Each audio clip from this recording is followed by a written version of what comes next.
Millet Marvels, changing the way world eats by Tenali Double Horse. పొద్దున 5:30కి హాస్పిటల్కి వస్తే ఆయన ఇంటికి వెళ్ళేసరికి 11:30. రోజుకి మినిమం 120 మంది పేషెంట్స్ని ఓపీలో చూస్తూ 10 to 20 యావరేజ్గా మాట్లాడుతున్నాను. సర్జరీస్ చేయడం ఆయన ప్రత్యేకత. None other than doctor Mohan Vamshi garu ఉన్నారు మనతో ఇవాళ సూపర్ డాక్టర్ సిరీస్తో. సార్ నమస్తే. ఎలా మీ ప్రాక్టీస్లో this philosophy is my driving force అని మీరు నమ్మే ఫిలాసఫీ ఏంటి సార్? ఏమీ ట్రీట్మెంట్ చేయలేనప్పుడు కూడా చాలాసార్లు పేషెంట్ కొంచెం ఓపిక్గా వాళ్ళతో సానుభూతితో మాట్లాడితే వాళ్ళు చాలా కాలం బతికేస్తారు. ఇక్కడ స్టార్ట్ అవుతుంది సార్ క్యాన్సర్ అనేది మన శరీరంలో ఉన్న కోట్లాది కణజాలంలో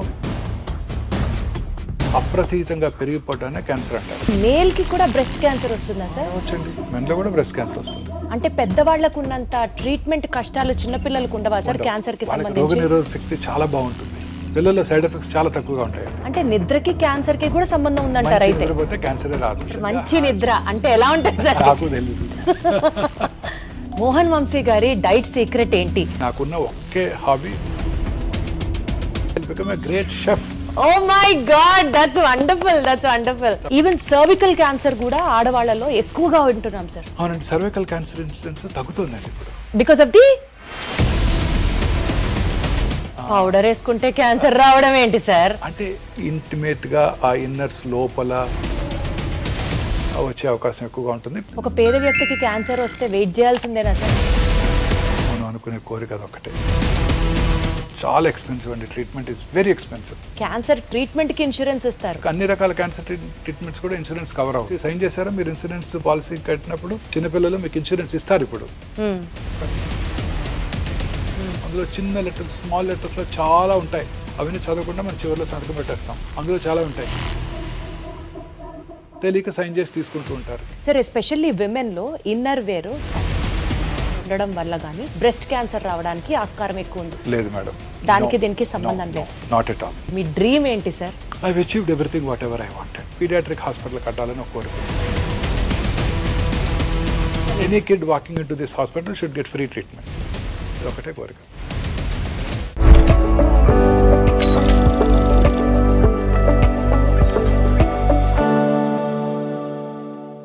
పొద్దున 5:30కి హాస్పిటల్కి వస్తే ఆయన ఇంటికి వెళ్ళేసరికి 11:30.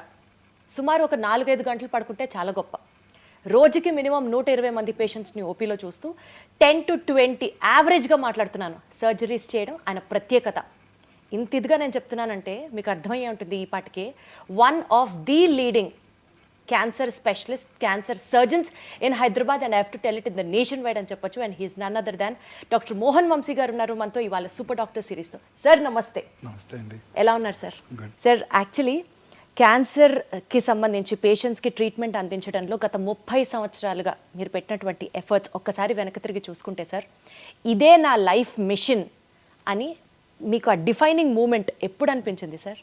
సో క్యాన్సర్ అంటే ఆ రోజుల్లో way back in 1990s nobody was interested in taking up this subject. Cancer అనగానే చాలామంది క్యాన్సర్ పేషెంట్స్ని ఆపరేట్ చేస్తే my own boss in JIPMER Pondicherry said, అరే why do want to choose cancer surgery? You operate on cancer patients, they die of metastasis. You operate on cancer patients, they come back with disease recurrence అని నన్ను భయపెట్టారు. You will get frustrated in your life. ఆయన doctor Mehta అని use a professor of surgery in Pondicherry JIPMER where I studied. నేను MBBS MS కూడా అక్కడే చేశాను పాండిచేరిలో. ఆయన అన్నారన్నమాట, so cancer surgery is for older people like me, not for younger people like you. నువ్వు చాలా ఫ్రస్ట్రేషన్కి గురవుతావు వీళ్ళందరినీ చూసి, క్యాన్సర్ తిరిగి రావటం, క్యాన్సర్ పేషెంట్స్ చనిపోవటం చూసి అని ఆ రోజుల్లో అన్నారు నాతో.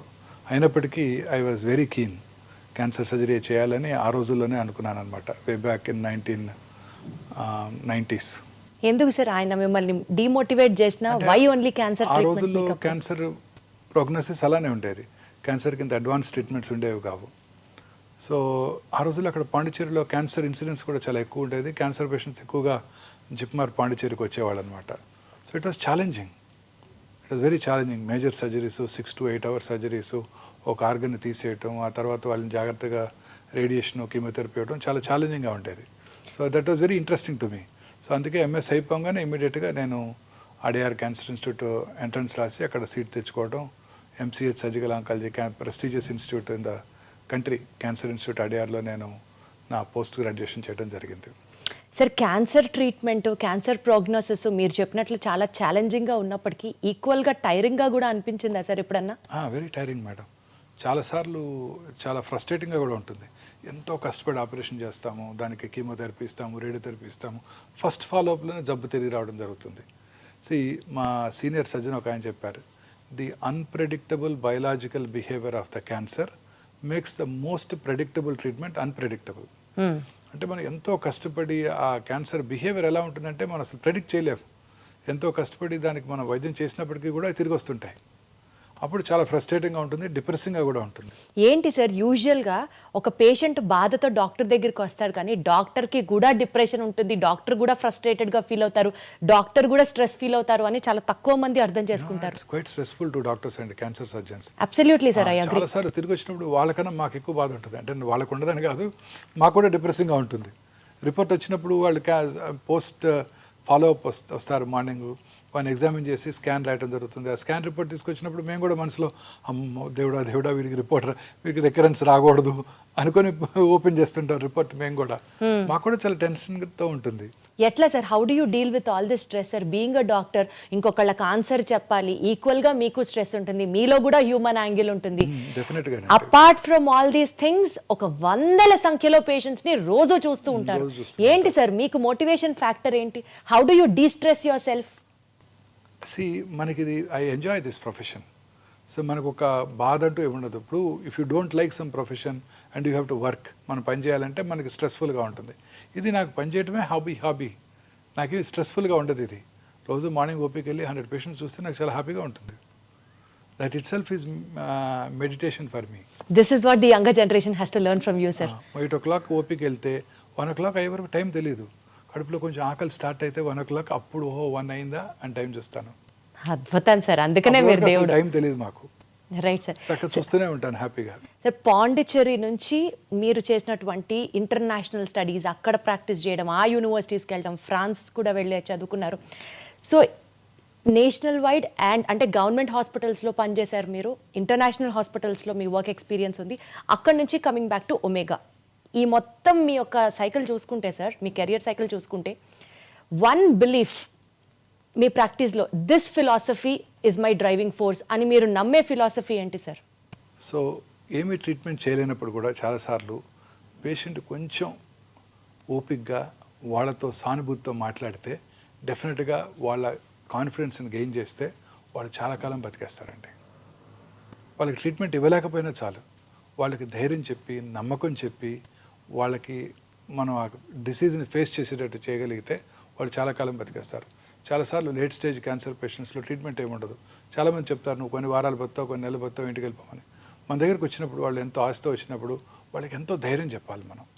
ఈ క్యాన్సర్ నేను ఒకటి గట్టిగా నమ్ముతానండి, పేషెంట్ కనుక డాక్టర్ మీద నమ్మకం ఉంటే ఖచ్చితంగా ట్రీట్మెంట్ తీసుకోకపోయినా గెలిచేస్తాడు ఆయన. What is important is that confidence, that faith. అది ఉండాలి పేషెంట్కి. ఫెయిత్ కనుక ఉంటే ఖచ్చితంగా గెలుస్తారండి. రేపు పొద్దున చనిపోయేవాడికి కూడా మీ అబ్బాయి అమెరికా నుంచి ఒక మెడిసిన్ తెప్పించారని చెప్పి తులసి తీర్థం నోట్లో పోయండి, ఆయన చాలా కాలం బతుకుతాడు. ఈ నమ్మకమే మోస్ట్ ఇంపార్టెంట్. ఆ నమ్మకం అనేది చాలా ఇంపార్టెంట్. ధైర్యంగా ఉంటే దేన్నైనా జయించవచ్చు. మానసికంగా మనం ధైర్యంగా ఉంటే ఏ ప్రమాదాన్నైనా నివారించవచ్చు. సో అన్ని జబ్బులకి మూల కారణం ఈ మానసిక అశాంతత, మానసికంగా ప్రశాంతితో లేకపోవటం, ఇదే మూల కారణం అండి. అందుకనే సార్ మీరు సర్జరీ చేసిన పేషెంట్స్ని మీ హాస్పిటల్స్లో పొద్దున వెళ్ళి విజిట్ చేస్తారు, సాయంత్రం వెళ్ళి పలకరిస్తారు, ఖచ్చితంగా డాక్టర్ గారు వచ్చి మాతో మాట్లాడతారు, అదే మాకు ధైర్యం అని చెప్తూ ఉంటారు అందరూ. చాలా మంది చెప్తారు ఈ మాట. ఖచ్చితంగా చూడాలి వాళ్ళని. పేషెంట్కి ప్రతి ఫాలోఅప్లో కూడా చూస్తాను. 20 ఏళ్ల తర్వాత వాళ్ళు వచ్చినా ఖచ్చితంగా నేనే చూస్తాను. అద్భుతం సార్, అందుకనే మీరు పేషెంట్స్ పాలిట దేవుడు. అంతే, వాళ్ళందరూ నాకు బాగా గుర్తుంటారు, వాళ్ళ పేర్లు కూడా గుర్తుంటాయి, వాళ్ళు ఏ ఊరి నుంచి వచ్చారో గుర్తుంటారు, వాళ్ళ ఫ్యామిలీ మెంబర్స్ కూడా గుర్తుంటారు. అడుగుతాను, మీ హస్బెండ్ రాలేదేంటి, వాళ్ళు మీ సన్ రాలేదేంటి అని. మా బాబోయ్, అసలు hats off sir, hats off మీకు. సార్ ఇన్ని లక్షల మంది పేషెంట్ స్టోరీస్లో one patient story which is still ringing in your mind, and అసలు ఆ పేషెంట్ కోసం మీరు చాలా కష్టపడ్డారు, ఎఫర్ట్స్ పెట్టారు, అండ్ యూ మేడ్ ఇట్ అని చెప్తే ఏ ఎక్స్పీరియన్స్ మీ కెరియర్లో షేర్ చేసుకుంటారు? చాలా మంది పేషెంట్స్ ఉంటారండి అలా. Every day is a challenge. చాలా మంది పేషెంట్స్ ఉంటారు. If you have to name one single which is close to your heart ఇవాల్టికి కూడా పేషెంట్కి మనసు పెట్టి చేస్తాం. అలా ఉంటే అదర్వైజ్ చాలా మనసు పెట్టి ఆ పేషెంట్కి ట్రీట్మెంట్ చేయాలి, ఆ పేషెంట్కి ఎంతో డెఫినెట్గా ఈ patient has to win over the cancer అని మనం ఎంతో కష్టపడినా కూడా ఆ పేషెంట్ తనకున్న మానసిక అశాంతి వలన వీ లాస్ట్ హిమ్. అలాంటి గుర్తుంటాయి. ఫీల్ అయ్యారా సార్ అలాంటివి? చాలాసార్లు ఫీల్ ఒక ఇన్సిడెన్స్ చెప్పండి సార్. అంటే we can't name him, but ఒక యంగ్ మ్యాన్ కండి. ఈ had a man is a male breast cancer patient. ఎంతో ప్రేమతో ఎంతో ఓపిక్గా అతనితో కూర్చొని అతనికి మనం ఎంతో కష్టపడి నేను మా టీం అంతా కలిసి ట్రీట్మెంట్ ఇచ్చాం. చాలా వరకు గెలిచారు. కొన్నాళ్ళ తర్వాత కొంచెం రికరెంట్ స్టార్ట్ అయింది. అప్పుడు he became very tense. He became he had lot of mental disturbance. దాంతో అతను చాలా డిస్టర్బెన్స్కి లోనై then he went of somewhere, he went to another centre in US and all that. So that was quite depressing అండి. సో మీరు కూడా చాలా ఫీల్ అయ్యారా సార్? డెఫినెట్గా తిరిగి వచ్చినప్పుడు ఫీల్ అయ్యాము. అతని పాపం మానసిక ప్రశాంతత లేకపోవడం వల్ల వి లాస్ట్ హిమ్. అయ్యో సార్, ఏంటి సార్ మేల్కి కూడా బ్రెస్ట్ క్యాన్సర్ వస్తుందా సార్? రావచ్చండి, మెన్లో కూడా బ్రెస్ట్ క్యాన్సర్ వస్తుంది. ఎట్లా సార్? అసలు ఎప్పుడు వినలేదు మెన్లో కూడా బ్రెస్ట్ క్యాన్సర్. బ్రెస్ట్ ఇష్యూ మన మెన్లోను స్త్రీల్లో కూడా ఉంటుంది. స్త్రీలలో వాళ్ళ స్త్రీల హార్మోన్స్ వల్ల బాగా డెవలప్ అవుతుంది, పురుషుల్లో అది డెవలప్ అవ్వదు. సో పురుషుల్లో కూడా రావచ్చు బ్రెస్ట్ క్యాన్సర్. చాలాసార్లు నెగ్లెక్ట్ చేయబడుతుంది. పురుషుల్లో నాకెందుకు వస్తుందని అశ్రద్ధ చేస్తుంటారు, అందువల్ల అశ్రద్ధ చేయబడుతుంది. పురుషుల్లో ఫ్యాట్ టిష్యూ కూడా ఉండదు, అందువల్ల డైరెక్ట్గా మజిల్లోకి వెళ్ళిపోతుంది, తొందరగా లేట్ స్టేజ్కి పాకిపోతుంది. అయ్యో. సో అందుకే పురుషులు చాలా కేర్ఫుల్గా ఉండాలి. పురుషుల్లో కూడా రావచ్చు, స్త్రీలలో ఎక్కువ వస్తుంది, బట్ పురుషుల్లో కూడా రావచ్చు. పురుషుల్లో కూడా నిప్పుల కింద కానీ ఏరియాల కింద కానీ గడ్డ కనుక ఉన్నట్టయితే అశ్రద్ధ చేయకుండా వెంటనే డాక్టర్ దగ్గరికి చూపించుకోవాలి. సార్ నాకు ఇది ఒక బిగ్గెస్ట్ టేక్ అవే ఇవాళ మన ఇంటర్వ్యూకి. పురుషుల్లో కూడా బ్రెస్ట్ క్యాన్సర్ రావచ్చు. అమ్మ బాబోయ్, వస్తుంది, చాలా కామన్గా చూస్తుంటాం. నెలకి 1-2 కేసులు ఖచ్చితంగా చూస్తుంటాను ఇప్పటికీ. బాబోయ్. సార్ అసలు క్యాన్సర్ గురించి మాట్లాడుకుందాం సార్. క్యాన్సర్ అనేది ఎక్కడ స్టార్ట్ అవుతుంది సార్? అసలు ఒక పేషెంట్ చాలా హెల్దీ లైఫ్ స్టైల్ ఫాలో అవుతాడు, ఫ్యామిలీ హిస్టరీలో అసలు ఆ జెనెటికల్గా క్యాన్సర్ వచ్చే సూచనలే కనిపించవు, బట్ స్టిల్ అతనికి క్యాన్సర్ రావచ్చా? ఎక్కడ స్టార్ట్ అవుతుంది సార్ క్యాన్సర్? క్యాన్సర్ అనేది మన శరీరంలో ఉన్న కోట్లాది కణజాలంలో ఏదో ఒక కణం అప్రతీతంగా పెరిగిపోవటాన్ని క్యాన్సర్ అంటారు. నార్మల్గా బాడీలో రెగ్యులేటరీ మెకానిజమ్స్ ఉంటాయి. ముక్కు ఈ సైజ్ దాకా వచ్చి ఆగిపోతుంది, చెవి ఇక్కడ దాకా పెరిగి ఆగిపోతుంది. క్యాన్సర్ ఆ రెగ్యులేటరీ మెకానిజమ్స్ దాటి పెరిగిపోతూ ఉంటుంది. ఒక సెల్ 2 సెల్స్ అవుతుంది, 2 4 అవుతాయి, 4 8 అవుతాయి, 8 16 అవుతాయి, అలా ఎక్స్పోనెన్షియల్గా పెరిగిపోతూ ఉంటుంది. పెరిగిపోవటమే కాకుండా పక్కన ఉన్న నార్మల్ కణజాలంలోకి ఇన్వేట్ చేస్తుంది, ఆక్రమించేస్తుంది. పక్కన బోనున్న కూడా తినేస్తుంది. పక్కనున్న రక్తనాళాల ద్వారా, లింఫ్ నాళాల ద్వారా శరీరంలో ఇతర భాగాలకు పాకిపోతుంటుంది. అది క్యాన్సర్ అంటే. Body cannot control it, body cannot regulate it. మన బాడీలో ఉన్న ఒక 22,000 ప్రోటాన్ కోడింగ్ జీన్స్ ఉంటాయి. అందులో ఒక 500 to 600 ఆన్కో జీన్స్ అంటే క్యాన్సర్ కారక జన్యుల్ని సైంటిస్టులు ఐడెంటిఫై చేశారు. ఈ 500-600 జీన్స్లో వచ్చే మ్యుటేషన్స్ కారణంగానే క్యాన్సర్ వస్తుంది అని ఇప్పుడు సైంటిస్టులు గట్టిగా నమ్ముతున్నారు కూడా. సో అందుకే ఇప్పుడు అన్ని రకాల క్యాన్సర్స్కి జెనెటిక్ ప్రొఫైలింగ్ చేస్తున్నారు. ఏ జెనెటిక్ మ్యుటేషన్ వల్ల ఈ క్యాన్సర్ వచ్చింది, ఆ జెనెటిక్ మ్యుటేషన్ ఐడెంటిఫై చేసి ఆ జెనెటిక్ మ్యుటేషన్ని టార్గెట్ చేసే మెడిసిన్స్ కూడా ఇప్పుడు అందుబాటులోకి రాబోతున్నాయి. ఇంకా స్టిల్ రీసెర్చ్ స్టేజ్లోనే ఉంది. రీసెర్చ్ స్టేజ్లో ఉంది. ఫ్యూచర్ అంతా ఇలానే ఉండబోతోంది. ప్రతి క్యాన్సర్ పేషెంట్కి ఏ మ్యూటేషన్ వల్ల ట్రీట్మెంట్ ఈ జబ్బు వచ్చింది ఐడెంటిఫై చేసి ఆ మ్యూటేషన్ని టార్గెట్ చేసే డ్రగ్స్ని కనుక మనం ఇవ్వగలిగినట్టయితే ఆ క్యాన్సర్ని కంట్రోల్ చేయడానికి అవకాశం ఉంటుంది. అచ్చా, ఓకే. సో ఇలా ఏదో ఒక మ్యూటేషన్ వల్ల మన బాడీలో మ్యూటేషన్స్ వస్తూనే ఉంటాయి. ప్రతి నార్మల్ ఇండివిజువల్ కూడా మ్యూటేషన్స్ జరుగుతూనే ఉంటాయి. కానీ ఆ మ్యూటేషన్స్ నలిఫై చేసే కెపాసిటీ మన బాడీ ఇమ్యూన్ మెకానిజమ్స్కి ఉంటుంది. మన ఇమ్యూన్ మెకానిజమ్స్ ఎప్పుడైతే దెబ్బతిన్నప్పుడో, మన ఇమ్యూనిటీ తక్కువగా ఉన్నప్పుడో ఆ మ్యూటేషన్స్ టేక్స్ అప్పర్ హ్యాండ్, పై చేయి తీసుకుని అవి క్యాన్సర్గా మారతాయి. అసలు మ్యూటేషన్ ఎందుకు జరుగుతుంది సార్ బాడీలో? బాడీలో జరుగుతూ ఉంటుంది మ్యూటేషన్స్. దానికి మనకేం సంబంధం లేదు, that we can't control it. But ఆ మ్యూటేషన్ కంట్రోల్ చేసే కెపాసిటీ మనలో ఉంది. Wonderful sir. అసలు హ్యూమన్ ఫిజియాలజీ ఆ కెపాసిటీ మనలో ఉంది. ఆ కెపాసిటీ దెబ్బతిన్నప్పుడు ఈ cancer takes upper hand, cancer వచ్చేస్తుంది. సో ఆ మ్యూటేషన్ని నలిఫై చేసే, మ్యూటేషన్ని నిలుపుదల చేసే కెపాసిటీ మన బాడీ యొక్క రోగనిరోధక శక్తి. మన బాడీ రోగనిరోధక శక్తి ఎప్పుడు బాగుంటుంది? మనం హ్యాపీగా ఉన్నప్పుడు బాగుంటుంది. మనం ప్రశాంతంగా నిద్రపోతూ సంతోషంగా గడిపినట్టయితే ఈ జబ్బులు రానే రావు. మరి ఎట్లా సార్? ఒక మనిషి హెల్దీగా ఉన్నాడు, అతనికి ఎలాంటి సైన్స్ సిమ్టమ్స్ లేవు, బట్ స్టిల్ క్యాన్సర్ ఎలా వస్తుంది? రావచ్చు. కొన్నిసార్లు ఆ మ్యూటేషన్స్ ప్రిడామినెంట్గా ఉన్నప్పుడు రావచ్చు. చిన్నపిల్లలు ప్రశాంతంగానే ఉంటారు పాపం, వాళ్ళకి ఎటువంటి చీకు చింత లేవు, బాధలు లేవు, ఇన్కమ్ దాని గురించి ఆలోచించాల్సిన అవసరం లేదు, వాళ్ళలో కూడా క్యాన్సర్ వస్తుంది. సార్ పెద్దవాళ్ళలో వచ్చే క్యాన్సర్కి చిన్నపిల్లల్లో వచ్చే క్యాన్సర్కి వ్యత్యాసం ఏంటి సార్? చిన్నపిల్లల్లో ఎన్ని రకాల క్యాన్సర్లు ఉన్నాయి? చిన్నపిల్లల్లో జనరల్గా హిమటలాజికల్ అంటే బ్లడ్ సంబంధ క్యాన్సర్సు, నర్వస్ సిస్టమ్కు సంబంధించిన క్యాన్సర్సు, అలాగే సాఫ్ట్ టిష్యూస్ మజిల్స్లోను, అలాగే రిట్రోపెరిటోనియం, కిడ్నీ ట్యూమర్సు, న్యూరోబ్లాస్టోమర్స్ వస్తుంటాయి. పిల్లల్లో వచ్చే ట్యూమర్స్ జనరల్గా 100కు 80-90 మంది క్యూర్ అవుతాయి. క్యూర్ అయిపోతాయా సార్? పిల్లల్లో వచ్చే ట్యూమర్స్ క్యూర్ అయిపోతాయి. అండ్ పిల్లలు ట్రీట్మెంట్ కూడా బాగా విత్స్టాండ్ చేయగలరు. చాలాసార్లు అనుకుంటాం పెద్దవాళ్ళే కీమోథెరపీ తట్టుకోలేరు, పిల్లలు ఏం తట్టుకుంటారని. పిల్లలు చక్కగా తట్టుకుంటారు. వాళ్ళు ఆడుతూ పాడుతూ కీమోథెరపీ తీసుకుని వెళ్ళిపోతుంటారు, చక్కగా చదువుకుంటూ ఉంటారు కూడా హాస్పిటల్లోనే. అంటే పెద్దవాళ్ళకు ఉన్నంత ట్రీట్మెంట్ కష్టాలు చిన్నపిల్లలకు ఉండవా సార్ క్యాన్సర్కి సంబంధించి? రోగనిరోధక శక్తి చాలా బాగుంటుంది, వాళ్ళు చక్కగా రికవర్ అవుతారు. వాళ్ళు ట్రీట్మెంట్ యొక్క సైడ్ ఎఫెక్ట్స్ బాగా తక్కువగా ఉంటాయి వాళ్ళలో, వాటిని కూడా బాగా ఫేస్ చేయగలరు వాళ్ళు. పిల్లల్లో సైడ్ ఎఫెక్ట్స్ చాలా తక్కువగా ఉంటాయండి. Nice sir. సార్ ఇప్పుడు పెద్దవాళ్ళలో క్యాన్సర్ రావడానికి మీరు అన్నట్లుగా జెనెటిక్ మ్యుటేషన్ అనేది అది అప్పర్ హ్యాండ్ ప్లే చేస్తుంది, అర్థమైంది సార్ నాకు. అది కాకుండా ఇప్పుడు మనము డైట్ రిలేటెడ్ అని చెప్పాలా, లేకపోతే smoking life style habit related అని చెప్పాలా, వైరస్ రిలేటెడ్ అని చెప్పాలా, లేకపోతే ఫైనల్లీ ఫ్యామిలీ హిస్టరీలో ఉంది కాబట్టి వీళ్ళకి కూడా వచ్చేస్తుంది అని చెప్పాలా? How do you have to see the? అన్నీ చెప్పొచ్చండి. మన బాడీలో 2 రకాల కారణాలు ఉన్నాయండి క్యాన్సర్ అవడానికి. ఒకటి జెనెటిక్ ప్రెడిస్పోజిషన్, అది మనం ఏం చేయలేము. BRCA1 BRCA2 మ్యూటేషన్ అంటారు, వినే ఉంటారు. మిస్ యాంజెలినా జోలీ వారి తల్లి గారికి ట్రిపుల్ నెగటివ్ బ్రెస్ట్ క్యాన్సర్ ఉన్నట్టయితే వారు కూడా 2011లోనే ఆ టెస్ట్ చేయించుకున్నారు. వారికి ఆ మ్యూటేషన్ వారిలో ఉంది కాబట్టి వారు క్యాన్సర్ రాకముందే 2 బ్రెస్ట్లు 2 ఓవరీలు తీయించేసుకున్నారు. అలా రకరకాల రెట్ మ్యూటేషన్ అని మెడులరీ కార్సినోమా, థైరాయిడ్కి, ఫెమిలియల్ ఎడినోమెటస్ పాలిపోసిస్ కొని అని, కోలన్ క్యాన్సర్కి మ్యూటేషన్స్ ఉన్నాయి. ఆ మ్యూటేషన్స్ని కనుక ఉన్నట్టయితే వాళ్ళు ఖచ్చితంగా క్యాన్సర్ వస్తుంది. ఆ మ్యూటేషన్ ఐడెంటిఫై చేసి క్యాన్సర్ రాకుండా ముందుగానే సర్జరీ కూడా చేసే ఫెసిలిటీ ఉంది వాళ్ళందరికీ. ఇవి జెనెటిక్ మ్యూటేషన్స్. ఇవి కాక ఎన్విరాన్మెంటల్ ఫ్యాక్టర్స్.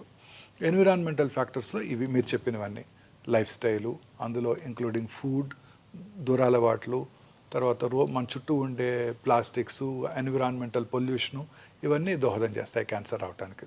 సో ఉదాహరణకి లైఫ్ స్టైల్ తీసుకున్నట్టయితే ముఖ్యంగా దురలవాట్లు. స్మోకర్స్లో మనందరికీ తెలుసు ఎటువంటి క్యాన్సర్స్ వస్తాయో. స్మోకింగ్ చేసిన ఫ్యూ సెకండ్స్లోనే ఆ స్మోక్లో ఉన్న, టొబాకోలో ఉన్న 400 కార్సినోజన్స్ అంటే క్యాన్సర్ కారక పదార్థాలు మన బ్లడ్లోకి వెళ్ళి బాడీలో అన్ని భాగాల్లోనూ క్యాన్సర్ కలగజేస్తాయి. ఆల్కహాల్ తీసుకునే వాళ్ళలో కూడా క్యాన్సర్ వచ్చే అవకాశాలు ఎక్కువగా ఉంటాయి. ఈ రెండే కాకుండా ఇంకా మిగతా దురలవాట్ల వల్ల కూడా అనేక రకాల క్యాన్సర్స్ వస్తున్నాయి. మనం తీసుకునే ఆహారము, ఈ processed foods, high fatty diet, low fibre diet, fresh fruits, greens తక్కువగా తీసుకుంటూ చాలామంది ఈ మధ్యకాలంలో ఈ కంటామినేటెడ్ ఆయిల్స్తో ప్రాసెస్డ్ ఫుడ్స్, రకరకాల ప్రిజర్వేటివ్స్, తర్వాత కలరింగ్ ఏజెంట్స్ వాడుతున్నారు. వీటన్నిటి వల్ల కూడా క్యాన్సర్ వస్తుంది. అవే కాక ఇంకా pollution, environmental pollution, automobile pollution urban ఏరియాస్లో, తర్వాత thermal power plant, asbestos industry, aluminium factories, plastic ఇండస్ట్రీలో పనిచేసే వాళ్ళలోను, సిగరెట్ టొబాకో ఇండస్ట్రీలో పనిచేసే వాళ్ళలోను, వీళ్ళందరి దగ్గర కూడా క్యాన్సర్స్ వచ్చే అవకాశాలు ఉంటాయి. ఫెర్టిలైజర్ ప్లాంట్స్లోను. సార్ ఇప్పుడు మీరు చెప్పినటువంటి రీజన్స్ అన్నిటితో పాటు ఎక్కడో విన్నాను సార్, బయటికి వెళ్తే పొల్యూషన్కి మనము పొల్యూషన్లో ఉన్నప్పుడు మనకి క్యాన్సర్ రావడానికి ఆస్కారం ఎక్కువ ఉంది because of the toxic substances. అవి కాకుండా ఇంట్లో మనం వాడే కెమికల్స్ బట్టి కూడా ఇండోర్లో ఉండే వాళ్ళకి కూడా క్యాన్సర్ రావడానికి చాలా కేసెస్ ఉన్నాయి అని విన్నాను. ఎంతవరకు కరెక్ట్ సార్ ఇది? తప్పనిసరిగానండి. అనేక రకాల కెమికల్స్, మనం వాడే టూత్పేస్ట్, మనం వాడే షాంపూస్, మనం వాడే సోప్స్, మనం వాడే ఇంట్లో వాడే food substances, floor clearance, disinfectants లో కూడా రిపెల్లెంట్స్, ఇవన్నీ మనం నేచర్తో ఫైట్ చేస్తున్నామండి. మార్నింగ్ లేవగానే synthetic toothpaste, plastic tooth brush, plastic bucket, hot water. Tooth paste కి క్యాన్సర్ కి సంబంధం ఉందా సార్? అన్ని రకాలుగానండి. అన్ని రకాల కెమికల్స్ వల్ల కూడా క్యాన్సర్స్ వస్తాయి. మనం వాడే టూత్పేస్ట్, మనం వెళ్ళి కార్లో కూర్చోగానే ఆ కార్లో ఉన్న ఇంటీరియర్, ప్లాస్టిక్ ఇంటీరియర్, ఆ స్మోక్కి ఆ ప్లాస్టిక్ మైక్రో ప్లాస్టిక్స్ అని మనం ఇన్హేల్ చేస్తాం. ప్లాస్టిక్ వాటర్ బాటిల్లో వాటర్ తాగుతాం. ఇవన్నీ కూడా క్యాన్సర్ కారకాలేనండి. సరే అసలు ఏ తీసుకున్నా అదే. చాలాసార్లు నేను ఇవన్నీ చెప్పినప్పుడు ప్రజలు అంటుంటారు, మరి ఏం తిని బతకాలి, ఏం తాగి బతకాలని. అసలు మనిషికి ప్లాస్టిక్ కి ఎంత క్లోజ్ అటాచ్మెంట్ ఉంది సార్. ప్లాస్టిక్ లేని లైఫ్ ఊహించుకోవడం కూడా ఇంపాసిబుల్ అనిపిస్తుంది. చూడండి, మీరు పాత సినిమాలు చూసినట్టయితే, పాత ఇంగ్లీష్ సినిమాలు 30-40 years 50 years బ్యాక్ కూడా ఇంగ్లీష్ సినిమాలు చూస్తే, వాళ్ళు మార్కెట్కి వెళ్ళినప్పుడు వాళ్ళు they never carrying plastic bags, they were carrying only paper bags. వాళ్ళు పేపర్ బ్యాగ్స్ ఇలా క్యారీ చేయ కదా, ఇలా పట్టుకొని తీసుకొస్తుంటారు అందులో మూవీస్లో. చూడండి, 50 years బ్యాకే అక్కడ అవేర్నెస్ స్టార్ట్ అయింది. మనం ఇంకా కూడా ప్లాస్టిక్సే వాడుతున్నాం. సార్ ఫుడ్ గ్రేడ్ ప్లాస్టిక్స్ అంటున్నాం కదా సార్. ఆ ప్లాస్టిక్స్ చాలా మంచివి అని కదా సార్ వాడతారు. అలానే లేదండి, సింగిల్ యూజ్ ప్లాస్టిక్స్ అన్ని డేంజరస్ ఏనండి. బయోడిగ్రేడబుల్ ప్లాస్టిక్స్ అంటున్నాము. ఇంకా రాలేదు, ఇంకా వస్తాయంట అవి. చూడండి ఇప్పుడు కూడా మనం ఇప్పుడు మా సూపర్ మార్కెట్కి వెళ్తే మనకి ఇప్పుడు కూడా ప్లాస్టిక్ కంటైనర్తో ప్లాస్టిక్ బ్యాగ్తోనే మనకి ఇస్తున్నారు. అట్లీస్ట్ మనం ప్లాస్టిక్ బ్యాగ్ తీసుకెళ్ళినా సార్ సూపర్ బజార్స్ లో ఇచ్చేటువంటి ఆ గ్రాసరీస్ అన్ని ప్లాస్టిక్ లోనే ఫాయిల్ అయి ఉంటాయి కదా సార్. ఫాయిల్ అయి ఉంటాయి. ఇప్పుడు ఇవన్నీ స్లోగా అవన్నీ అవాయిడ్ చేయగలుగుతున్నాం కదండి. ఇప్పుడు చూడండి కొత్తగా చాలాసార్లు సూపర్ మార్కెట్లో ఈ కవర్స్ వేస్తున్నారు, మనం ఇలా క్యారీ చేసి తీసుకురావాల్సి వస్తుంది ఇప్పుడు. సో లైఫ్ స్టైల్లో ప్లాస్టిక్ ని దూరంగా పెడితే క్యాన్సర్ ని నివారించవచ్చు అట్లీస్ట్. ఎస్ డెఫినెట్గానండి.